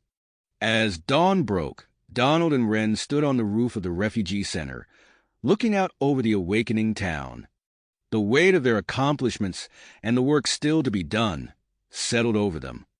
"We've changed things," Ren said softly, "but there's so much more to do." Donald nodded, his hand finding hers. "We need allies, people who can help us build a foundation for real cooperation between humans and aliens." Ren squeezed his hand, a small smile playing at her lips. "Where do we start?" Donald's gaze turned to the horizon, where the first rays of sunlight were painting the sky in hues of hope. "I have a few ideas, but first, we need to make sure Lyra and the others here are taken care of." As they descended from the roof, ready to face the challenges ahead, neither Donald nor Ren noticed a shadowy figure watching them from a distant rooftop.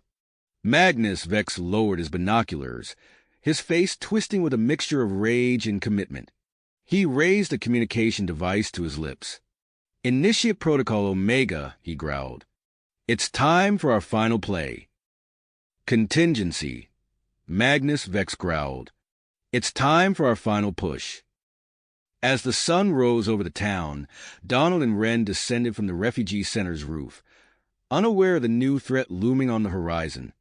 Their focus remained on the immediate task at hand, securing the safety and well-being of the aliens they had just defended. In the days that followed, Donald and Ren worked tirelessly to transform their victory into lasting change.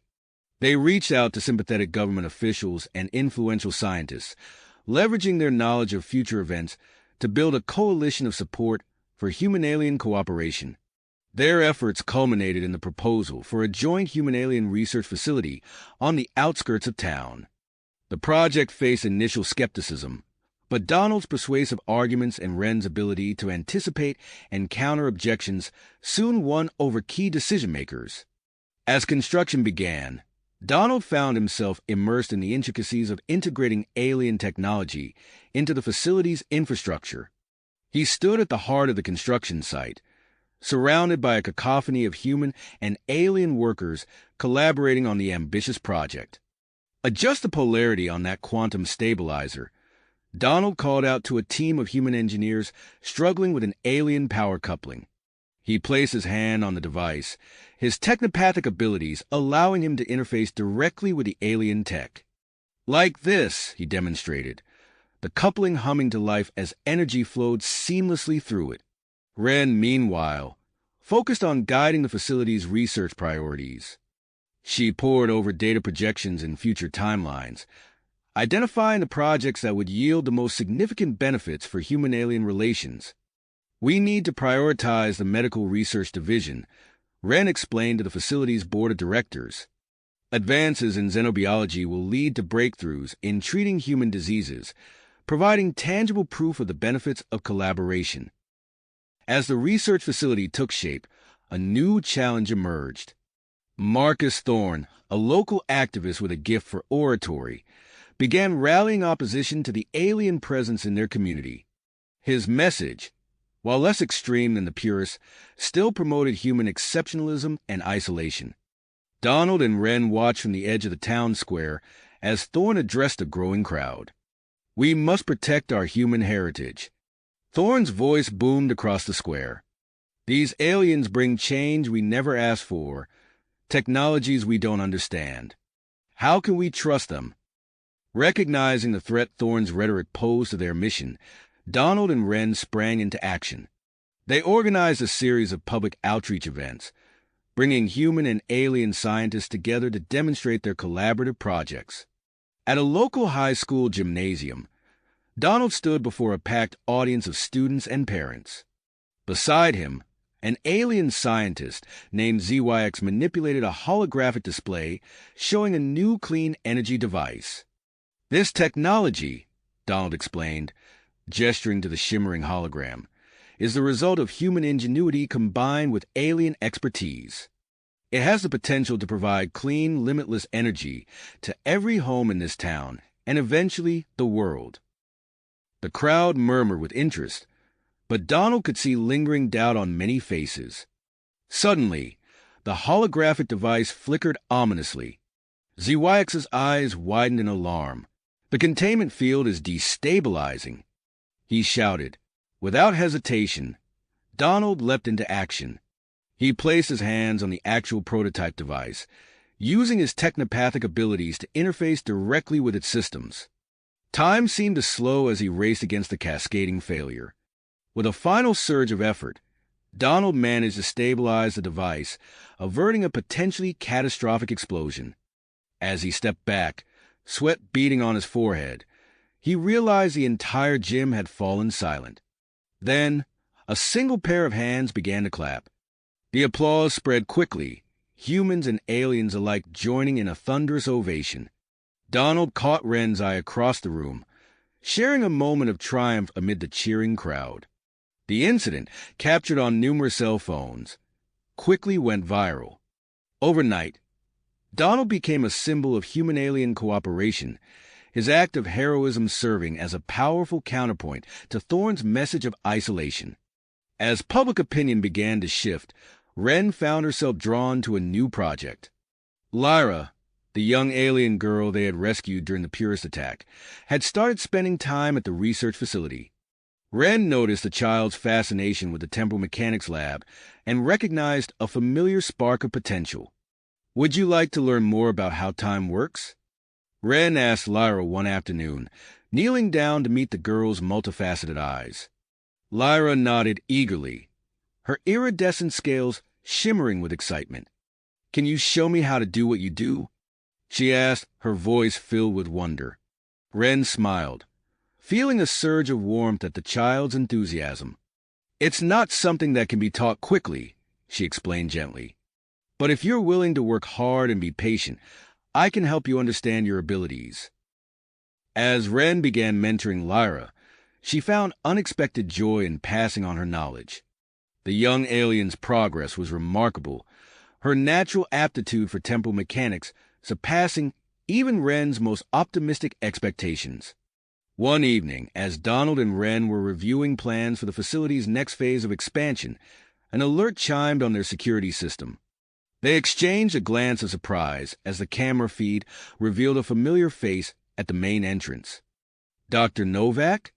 Donald said incredulously as they hurried to greet their unexpected visitor. Dr. Alara Novak, looking decades younger than when they had last seen her, stood in the facility's lobby. Her eyes darted nervously around the room before settling on Donald and Ren. "I need your help," she said without preamble. "I've been tracking temporal anomalies, and I believe Magnus Vex is trying to create a device that could rewrite history on a massive scale." Donald felt a chill run down his spine as he processed the implications of Novak's words. He turned to Ren, seeing his own dedication reflected in her eyes. "Tell us everything you know," Ren said, leading Dr. Novak towards a secure conference room. "We need to prepare for what's coming." As they walked, Donald's mind raced with possibilities. He knew that the confrontation with Vex would be their greatest challenge yet, one that would test everything they had built and fought for. But with Ren by his side and the allies they had gathered, he felt ready to face whatever lay ahead.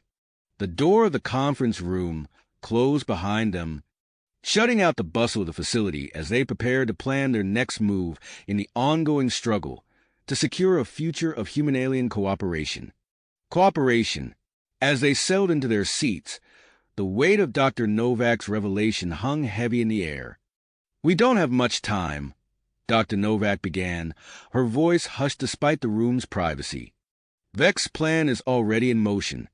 He's targeting a crucial moment in history, the first official meeting between human world leaders and alien ambassadors in Geneva."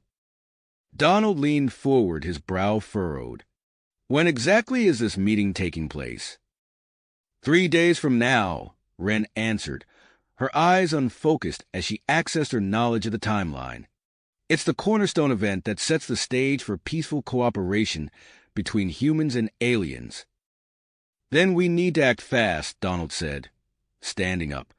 "We'll use the temporal transport device to arrive just before the meeting begins. We can't risk altering events by showing up too early." The next few hours were a flurry of activity as they prepared for their mission.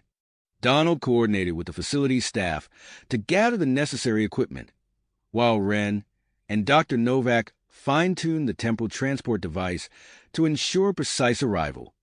As the team assembled in the facility's main lab, Donald addressed the group. "Remember, our primary objective is to preserve the timeline. We're not there to change history, only to prevent Vex from altering it." With a nod from Ren, Donald activated the device. The world around them shimmered and blurred, the familiar surroundings of the lab fading away. When reality snapped back into focus, they found themselves in a secluded alley near the Geneva Conference Center. Donald quickly assessed their surroundings, his enhanced senses picking up the buzz of activity from the nearby building. "Looks like we made it just in time. Security's already tight." Ren distributed the temporal stabilization devices to each team member. "These will protect you from any time distortions Vex might create. Stay alert and report any anomalies immediately." The team split into smaller groups, each heading to their assigned positions. Donald led his group towards the perimeter, his eyes scanning for any signs of purist infiltration. As they rounded a corner, he spotted a group of security guards approaching a checkpoint. Something about their movements caught Donald's attention. He focused, his enhanced perception allowing him to pick up subtle details. The way one guard's hand kept twitching towards his weapon, the barely noticeable bulge of concealed tech beneath another's uniform. "Purists," Donald whispered to his team. "They're disguised as security. We need to take them out quietly." Moving with practiced efficiency, Donald's team surrounded the infiltrators. In a blur of motion, Donald disarmed the first purist before he could even reach for his weapon. The others reacted quickly, but they were no match for the enhanced strength and reflexes of Donald and his team. Within moments, the purist agents were subdued, their unconscious forms hidden away in a nearby maintenance room. Donald tapped his communication device. "Ren, we've neutralized a group of purists. Vex people are already here." "Understood." Ren's voice crackled through the comm. "We've detected a temple disturbance in the basement. We're heading there now." As Donald moved to secure the conference room, Ren and Dr. Novak made their way to the lower levels. The faint hum of energy grew stronger as they descended, leading them to a hidden room filled with complex machinery. At the center stood Magnus Vex, his hands dancing over the controls of a massive device. He looked up as they entered, his eyes widening in surprise before narrowing with persistence. "You're too late," Vex snarled, slamming his hand down on a large red button. The device surged to life, waves of temporal energy radiating outward. Ren immediately threw up a protective bubble around herself and Dr. Novak, the shimmering field deflecting the worst of the time distortion. "Novak, see if you can disable that machine," Ren called out, her voice strained as she maintained the protective field. "I'll keep Vex occupied." As Dr. Novak circled the room, searching for vulnerabilities in the device, Ren engaged Vex in a temporal duel. She manipulated the local time field, creating pockets of accelerated and decelerated time to counter Vex's attempts to alter the timeline. The air crackled with energy as their temporal manipulations clashed. Vex's face contorted with effort as he pushed his device to its limits, trying to overwhelm Ren's defenses. Upstairs, Donald felt the effects of the temporal wave. His movements became sluggish, as if moving through molasses. Fighting against the distortion, he made his way to the main conference room, where world leaders and alien ambassadors were gathering. Using his stabilization device, Donald created a field of normal time around the room, just as Vex's temporal wave washed over it. The occupants continued their historic meeting, unaware of the battle being waged to preserve their timeline. Back in the basement, the duel between Ren and Vex reached its peak. Sweat beaded on Ren's forehead as she strained to maintain her temporal manipulations. Vex, his eyes wild with desperation, redirected all power to his device. "I'll erase you from history," he screamed, aiming a concentrated beam of temporal energy at Ren. Just as the beam was about to strike, Donald burst through the door. He tackled Vex, disrupting his concentration and causing the temporal energy to backfire. The room filled with a blinding light as the device overloaded. When the light faded, Vex found himself trapped in a localized time loop, reliving the moment of his defeat over and over. Dr. Novak quickly worked to contain the loop, ensuring Vex couldn't escape. "We need to shut this down," Donald said, gesturing to the still active device. "Can you handle it, Doc?" Dr. Novak nodded, already moving towards the controls. "I'll need some time, but I can dismantle it safely." As Dr. Novak worked, Donald turned to Ren. "The conference? Still proceeding as it should," Ren confirmed, her eyes distant as she checked the timeline. "We preserved the critical moment of first contact." Donald allowed himself a small smile of relief. "Then let's finish up here and make sure it stays that way." Together, they began the process of cleaning up the remaining temporal anomalies, knowing that their work to secure the future of human-alien relations was just a beginning. Knowing that their actions had set humanity on a path towards a brighter, more unified future. As the temporal transport device hummed to life once more, Donald and Ren exchanged a look of tenacity. With a flash of light and a disorienting blur of reality, they found themselves back in their own time, materializing in the heart of their research facility. The change was immediately apparent.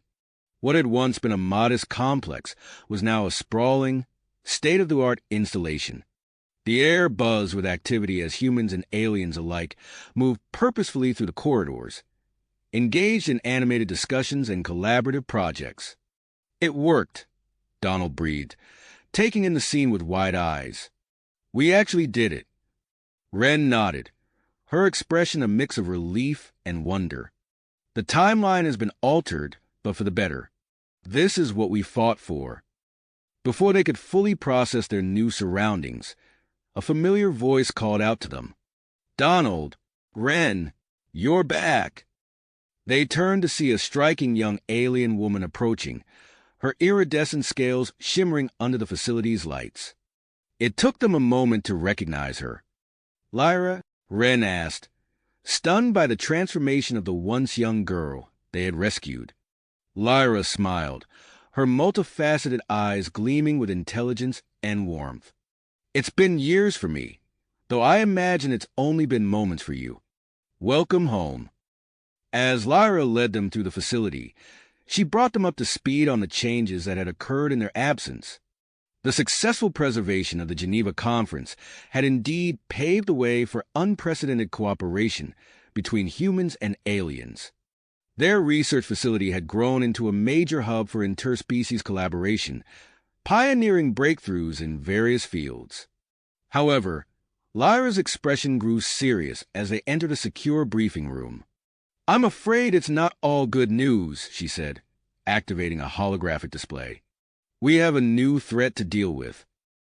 Donald and Wren listened intently as Lyra explained the situation with Dr. Victor Kronos and his rogue team of scientists. The stolen genetic manipulation technology posed a significant risk to the delicate balance they had worked so hard to achieve. "We need to act fast," Donald said, his mind already racing through possible strategies. "Do we have any leads on their location?" Lyra nodded, pulling up a map on the display. "We've detected energy signatures consistent with the stolen tech at several locations. The most promising lead is an abandoned industrial complex outside the city." Wren studied the data, her enhanced temporal senses allowing her to process the information rapidly. "We'll need to prepare thoroughly. This Kronos sounds dangerous." Over the next few hours, Donald and Wren underwent a series of physical enhancements, their bodies adapting to a fusion of human and alien biotechnology. The procedure was intense, but they emerged feeling stronger and more resilient than ever. As they recovered, Donald found himself drawn to Wren's side. The weight of their ongoing mission and the constant threats they faced had forged a deep bond between them. In a quiet moment, he reached out and took her hand. "Whatever happens next," he said softly, "I'm glad you're here with me." Wren squeezed his hand in return, a rare smile gracing her features. "Together, then," she replied. "As always." With their team assembled and equipment prepared, they boarded a sleek aircraft that epitomized the best of human-alien engineering. As they approached the industrial complex, tension mounted in the cabin. Donald led the ground team, moving swiftly and silently through the abandoned buildings. They encountered the first signs of resistance at a heavily fortified entrance, genetically enhanced guards with inhuman strength and speed. Using their newly acquired abilities and non-lethal weapons, Donald's team managed to subdue the guards efficiently. They collected biological samples for later analysis, hoping to find a way to reverse the genetic alterations. As they delved deeper into the complex, they discovered a vast underground laboratory. The scale of Dr. Kronos' operation became clear as they moved through rooms filled with advanced equipment and disturbing experimental data. "Wren," Donald called over the comm, "we've found the lab. It's worse than we thought. Kronos has already begun human trials." "Understood." Wren's voice crackled back. "I'm detecting temporal anomalies in your vicinity. Be careful." Suddenly, alarms blared throughout the facility. Donald's team worked quickly to gather what data they could and disable the equipment, but they knew their time was limited. "Intruder alert," a cold, automated voice announced. "Self-destruct sequence initiated." "Everyone out now," Donald shouted, Leading his team back the way they came as explosions began to rock the structure. Outside, Ren focused intensely, using her time manipulation abilities to slow the spread of the explosions. The air shimmered around the building as temporal fields collided, buying precious seconds for the ground team. Donald and his team emerged from the collapsing building just as Ren brought the aircraft in for a landing. They piled in, breathing heavily as the complex crumbled behind them. As they flew back to their facility, Donald and Ren began analyzing the data they had retrieved. The implications of Kronos' work were staggering. Genetic manipulation on a scale that could fundamentally alter both human and alien populations. "This is just the beginning," Ren said grimly, looking up from the data screens. "Kronos is planning something much bigger." Donald nodded, his heart made. "Then we need to be ready. Whatever he's planning, we'll stop him." As the aircraft sped through the night sky, Donald and Ren shared a look of understanding. Their mission to secure a future of human-alien cooperation was a long way to go. With Dr. Kronos still at large and his plans unknown, they knew that the greatest challenges, and perhaps their most crucial test, still lay ahead. The weight of their responsibilities settled heavily on their shoulders as they prepared for the challenges to come. Back at the research facility, Donald and Ren dove headfirst into their work. Days blurred into nights as they collaborated with Lyra and the research team, combining human ingenuity with alien expertise to develop a counteragent against Kronos' genetic alterations. The laboratory hummed with activity, holographic displays flickering with complex molecular structures and genetic code. Donald's enhanced mind raced through countless simulations, while Ren's temporal senses allowed her to predict potential outcomes with uncanny accuracy. On the fourth day, Dr. Novak burst into the room, his eyes wide with excitement. "We've got it!" he exclaimed, holding up a vial of iridescent liquid. "The counteragent is ready for testing." As the team celebrated this breakthrough, an alert chimed on Lyra's communication device. Her multifaceted eyes narrowed as she processed the incoming data. "We've located a potential base for Kronos," she announced. "Satellite imagery shows unusual activity in the Cascade Mountains. The energy signatures match the stolen technology." Donald and Ren exchanged a determined look. "We need to move fast," Donald said. "How soon can we be ready?" "Give us 12 hours," Lyra replied. "We'll need to prepare the counteragent for field use and update your enhancements." The next several hours were a whirlwind of activity. Donald and Ren underwent another round of physical augmentations, pushing their bodies to the very limits of human-alien hybridization. As the medical team worked, Donald felt his senses sharpening, his muscles coiling with newfound strength. Ren, lying on the adjacent medical bed, turned to face him. "How are you feeling?" she asked, her voice low. Donald flexed his hand, marveling at the subtle shimmer beneath his skin. "Like I could take on an army," he replied with a small smile. As dawn broke, the team boarded their advanced aircraft. The sleek vessel, a marvel of human-alien engineering, rose silently into the air. Donald briefed the strike team, while Ren familiarized herself with the mobile command center systems. As they approached the Cascade Mountains, Ren's enhanced temporal senses tingled. She focused her attention on the seemingly empty expanse before them, searching for anomalies in the fabric of space-time. "There," she said suddenly, pointing to a patch of air that appeared no different from its surroundings. "The cloaking field. I can see the temporal distortions it's creating." With Ren's guidance, the pilot navigated through a weakness in the cloaking technology. As they passed through, a massive underground complex materialized before them, nestled within the mountain range. The team deployed swiftly, Donald leading the ground forces while Ren coordinated from the mobile command center. As they breached the outer defenses, they were met with a hail of gunfire from genetically enhanced guards. Donald's team moved with superhuman speed and precision, their newly developed counteragent loaded into specialized weapons. As they engaged the guards, the effects were immediate.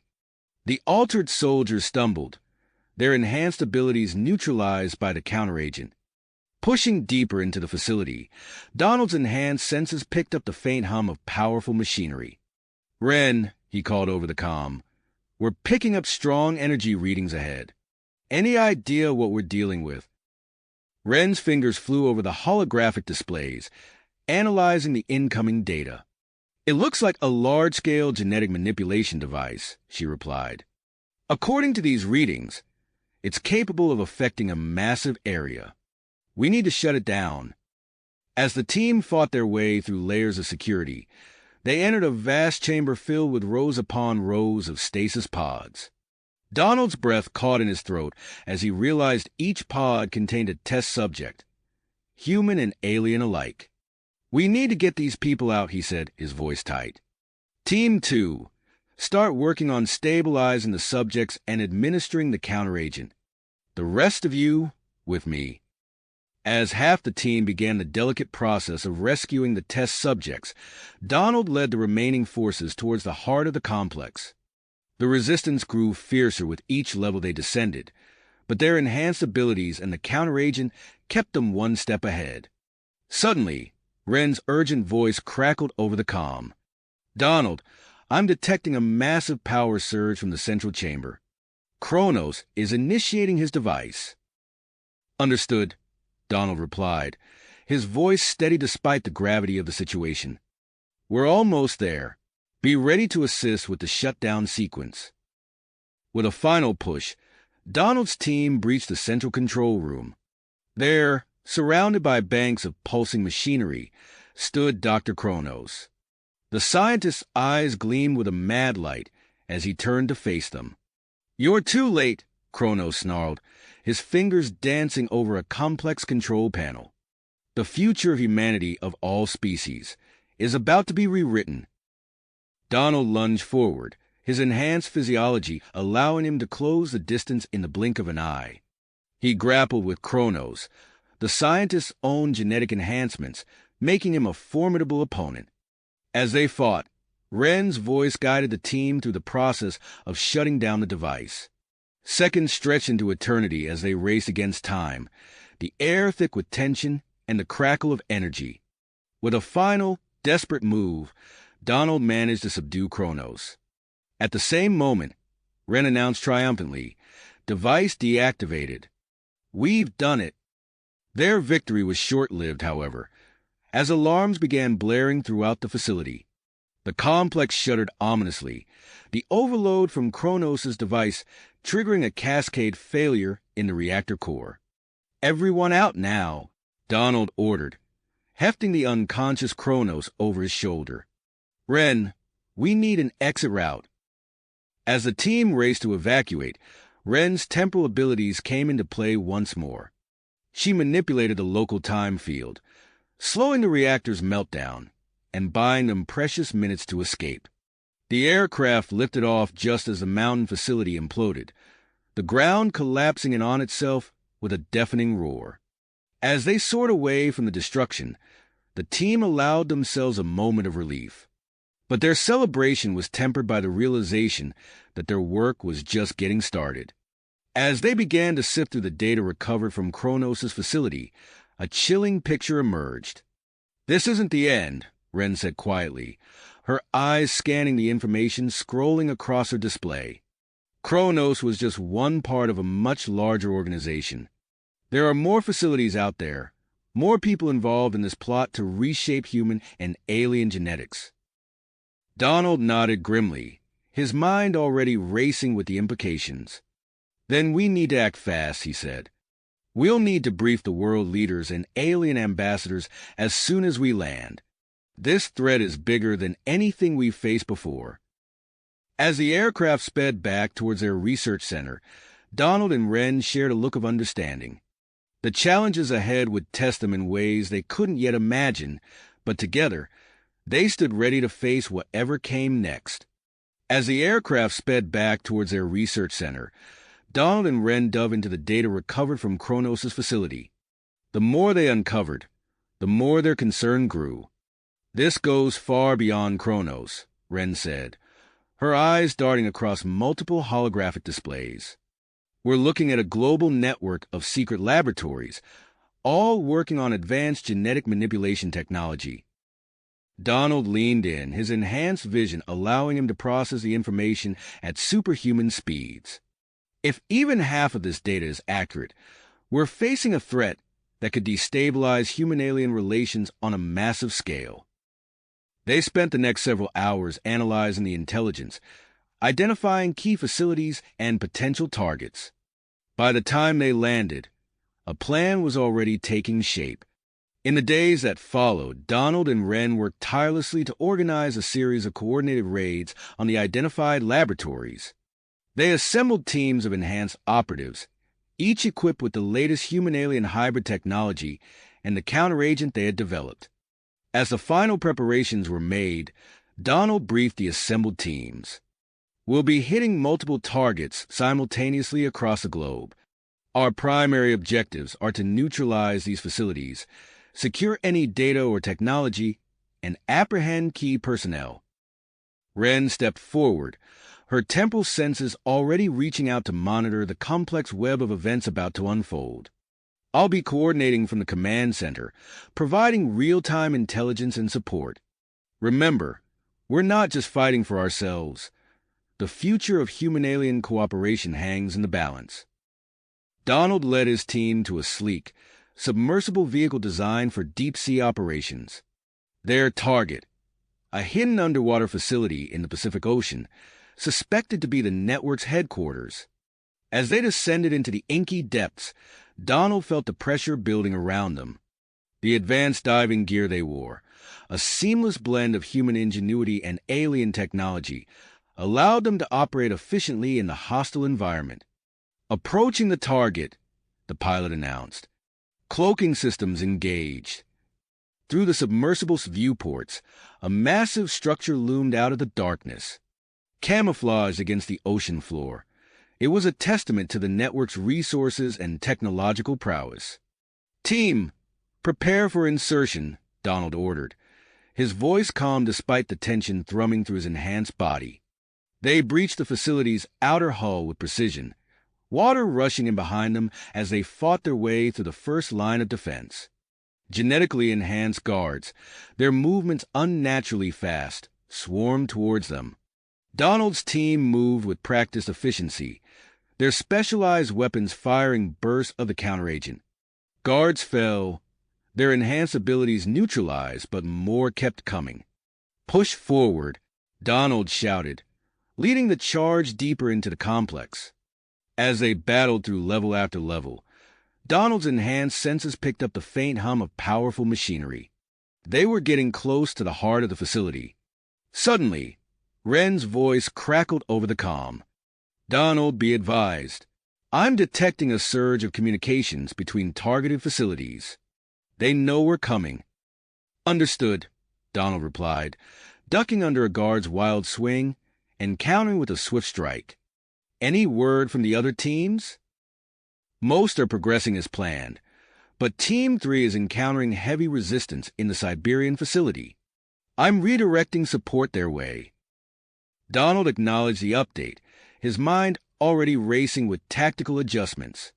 They fought their way through another security checkpoint, the air thick with the acrid smell of discharged weapons and the metallic tang of blood.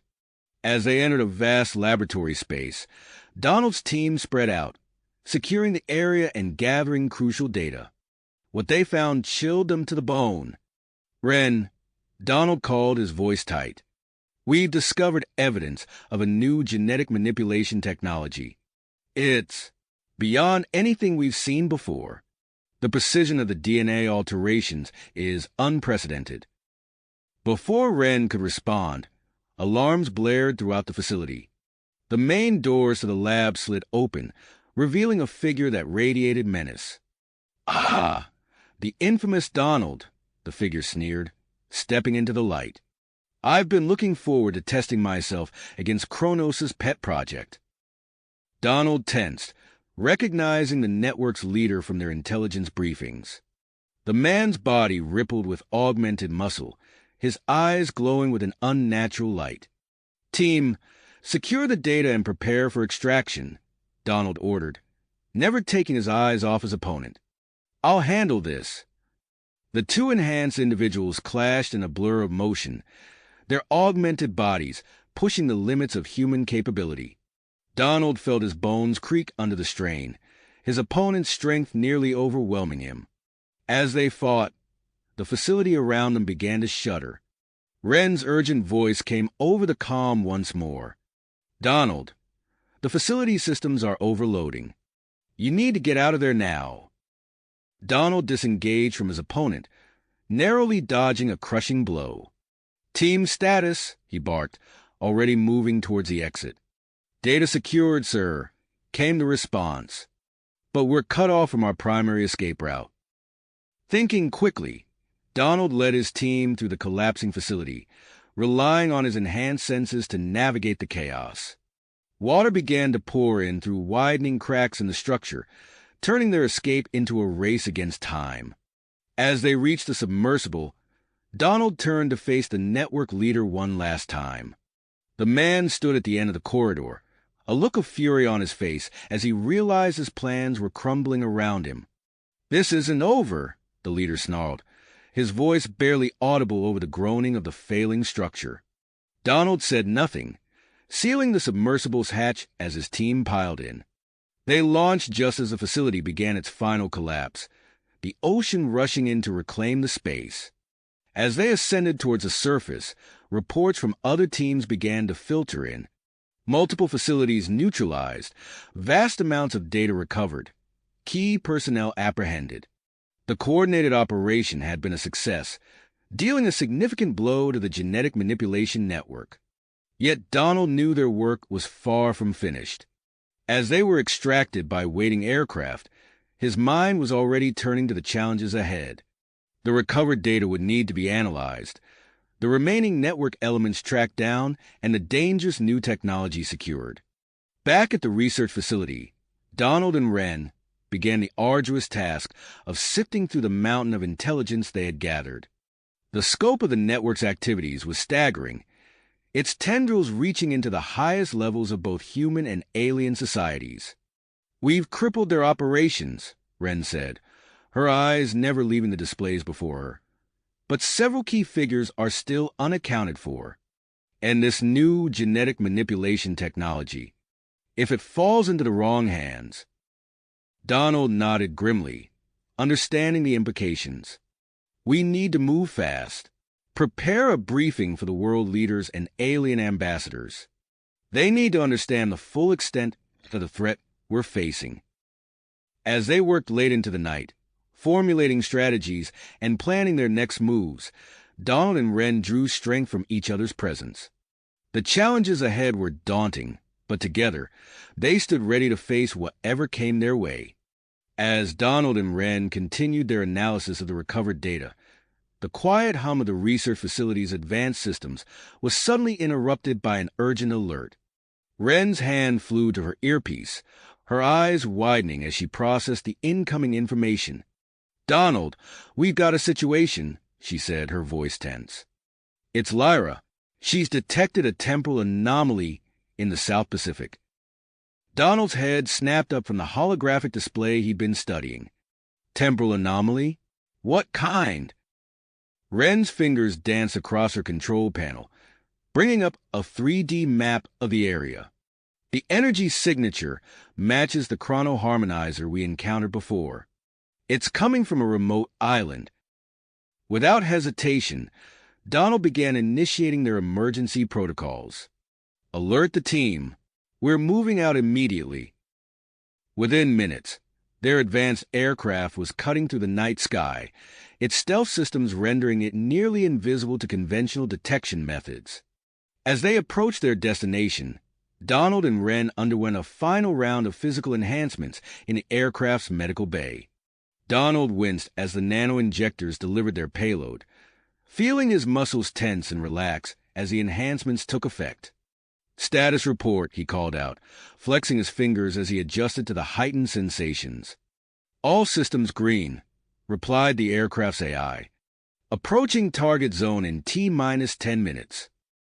As the island came into view, Donald surveyed the seemingly tranquil landscape. The dormant volcano dominated the terrain, its slopes covered in lush vegetation. But appearances could be deceiving. "Deploying stealth drones," Wren announced, her fingers flying over the control panel. Within moments, a swarm of tiny, insect-like drones buzzed out from the aircraft, their advanced sensors penetrating the island's defenses. The 3D holographic display in the center of the cabin quickly populated with a detailed map of the hidden facility. Tunnels and chambers spread out like a complex root system beneath the volcano's surface. "Looks like we got a mix of human and alien forces down there," Donald observed, studying the heat signatures. "Wren, you'll coordinate from here. Guide us through those tunnels." Wren nodded, her eyes already taking on the distant look that indicated she was tapping into her temporal senses. "Be careful down there, Donald. Something about this place. It's temporally unstable." Donald led his small team to the deployment bay, where they donned their advanced diving gear. As the bay doors opened, revealing the dark ocean below, he turned to his team. "Remember your training. We're dealing with unknown temporal and genetic factors here. Stay alert." They plunged into the water, their suits automatically adjusting to the pressure as they descended. Donald's enhanced vision cut through the murky depths, guiding them to a hidden underwater entrance. As they emerged into a partially flooded tunnel, Wren's voice crackled in their earpieces. "First security checkpoint ahead. Prepare for resistance." The team moved swiftly through the tunnel, their footsteps eerily silent thanks to their advanced gear.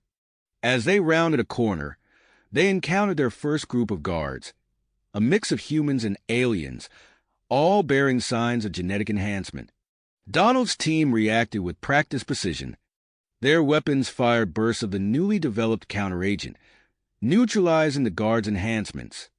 The fight was brief but intense, with Donald's enhanced reflexes allowing him to dodge attacks that seemed to move in slow motion. As they pushed deeper into the facility, they encountered increasingly sophisticated defenses. Time-locked doors shimmered with temporal energy, requiring split-second timing to pass through safely. Gravity-altering traps threatened to crush them against the ceiling or fling them into deadly energy fields. "Donald, be advised." Wren's voice came through, tinged with concern. "I'm detecting some sort of temporal genetic hybrid activity ahead. It's unlike anything we've seen before." As if on cue, a group of bizarre creatures phased through the walls, their bodies flickering in and out of normal time. Donald's team opened fire, but their shots passed harmlessly through the creatures during their out-of-phase moments. "Adjust your weapons," Donald shouted, quickly modifying his own. Alternate fire between normal and temporal frequencies. The battle that ensued was chaotic, with the hybrid creatures appearing and disappearing around them. Donald's enhanced senses were pushed to their limits as he coordinated his team's efforts while fending off attacks from multiple time phases. Finally, they broke through, leaving the last of the creatures lying motionless on the floor. But there was no time to catch their breath. Wren's urgent voice filled their calms once again. "Donald, I'm detecting a massive power surge from the center of the facility. Whatever they're planning, it's happening now." The team raced through the tunnels, guided by Wren's instructions. They burst into a vast chamber dominated by a pulsing machine that crackled with temporal energy. Standing before it was a figure that seemed to defy reality itself, a man whose form constantly shifted between different evolutionary states. "Dr. Ethan Kronos, I presume?" Donald said, his voice hard as he raised his weapon. The flickering figure turned, a maniacal grin spreading across his ever-changing face. "Ah, Donald, right on time." As Kronos raised his hand, reality itself seemed to warp around them. The battle for control of time and genetics had begun, and the fate of multiple timelines hung in the balance. Balance. The temporal energy surged, warping the fabric of reality around them. Donald braced himself, ready to face whatever Kronos had planned. Suddenly, a blinding flash of light engulfed the chamber, so intense that even Donald's enhanced vision couldn't penetrate it. He felt a momentary sensation of weightlessness, as if reality itself was shifting beneath his feet. When the light faded, Donald blinked in confusion. The sterile, high-tech facility had vanished. Instead, he found himself standing on a metal platform, surrounded by the familiar hiss of steam and the clank of gears. "Ren," he called out, his voice barely audible over the din of machinery. "Are you all right?" "I'm here," she replied, materializing beside him. Her eyes widened as she took in their surroundings. "Donald, this is. We're in my world. Or at least, a version of it." Before Donald could respond, a low rumble filled the air. They looked up to see a massive airship descending towards them, its brass hull gleaming in the sunlight. As it drew closer, Donald noticed the seamless integration of advanced technology with the steampunk aesthetic he'd come to associate with Ren's original timeline. The airship docked with a pneumatic hiss, and a figure emerged from its ornate gangway. Donald's hand instinctively moved towards his weapon, but Ren placed a gentle hand on his arm. "It's okay," she whispered. "Look closer." As the figure approached, Donald recognized the familiar features of Lyra, though she appeared older, her bearing that of a seasoned leader. "Welcome, travelers." Lyra greeted them, her voice warm with a hint of amusement. "I believe we have much to discuss." Over the next few hours, Donald and Ren found themselves on a whirlwind tour of a world beyond their wildest imaginations. Lyra explained how their actions across time and space had culminated in this new reality, a harmonious fusion of human ingenuity and alien wisdom. They soared over a sprawling metropolis where steam-powered trams shared the streets with sleek, anti-gravity vehicles. Towering spires of brass and copper reached towards the sky, their surfaces adorned with holographic displays and crawling with maintenance drones. At the Grand Academy of Temporal and Genetic Studies, Donald watched in amazement as human and alien students worked side by side, manipulating complex temporal equations and genetic sequences with equal ease. "This is incredible," Ren breathed, her eyes shining with wonder. "It's everything I hoped for and more." As they made their way through the bustling central square, they found themselves swept up in a vibrant festival. Humans and aliens danced together, their movements perfectly synchronized despite their vastly different physiologies. The air was filled with the aroma of exotic foods and the melodious blend of earth and alien music. "The Festival of First Contact," Lyra explained, gesturing to a holographic display that showed the historic meeting between human and alien representatives. "We celebrate it every year to honor the moment that changed everything." Their tour led them to a familiar face, Zax, the alien smuggler who had once been their reluctant ally. Now, he stood before a group of eager students, sharing his vast knowledge of interstellar trade and diplomacy. "Donald, Ren," Zax called out, his mandibles clicking in what Donald now recognized as a gesture of joy. "Come, meet the future of our worlds." As they moved through the city, more familiar faces appeared. Dr. Alara Novak, once driven by a misguided quest for human perfection, now headed a research team dedicated to using genetic engineering to cure previously incurable diseases. Even Magnus Vex, the man who had once been their bitter enemy, had found redemption in this new world. They found him working tirelessly in a community center, using his enhanced abilities to help those in need. "It's not enough to atone for my past," Vex said solemnly when he saw them, "but it's a start." As the day drew to a close, Lyra led them to the crown jewel of the city, a massive temporal observatory that dominated the skyline. Inside, they marveled at the advanced technology that allowed them to monitor and protect the timeline across multiple dimensions. "And now," Lyra said, her voice filled with pride and a hint of mischief, "for the final surprise." She unveiled a device that made Ren gasp in recognition, a fully restored version of her original time-traveling device. With your unique experiences and abilities, Lyra explained, you are the ideal guardians of the timeline. This device will allow you to explore and intervene if necessary, to maintain the balance we've worked so hard to create. Donald and Wren stood atop the observatory, overlooking the breathtaking cityscape bathed in the golden light of the setting sun. The enormity of what they had accomplished and what lay ahead washed over them.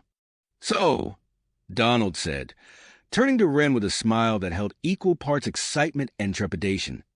"Where to next?" Wren's eyes sparkled as she began inputting coordinates into their new device. "Wherever we're needed," she replied, her voice filled with perseverance and love.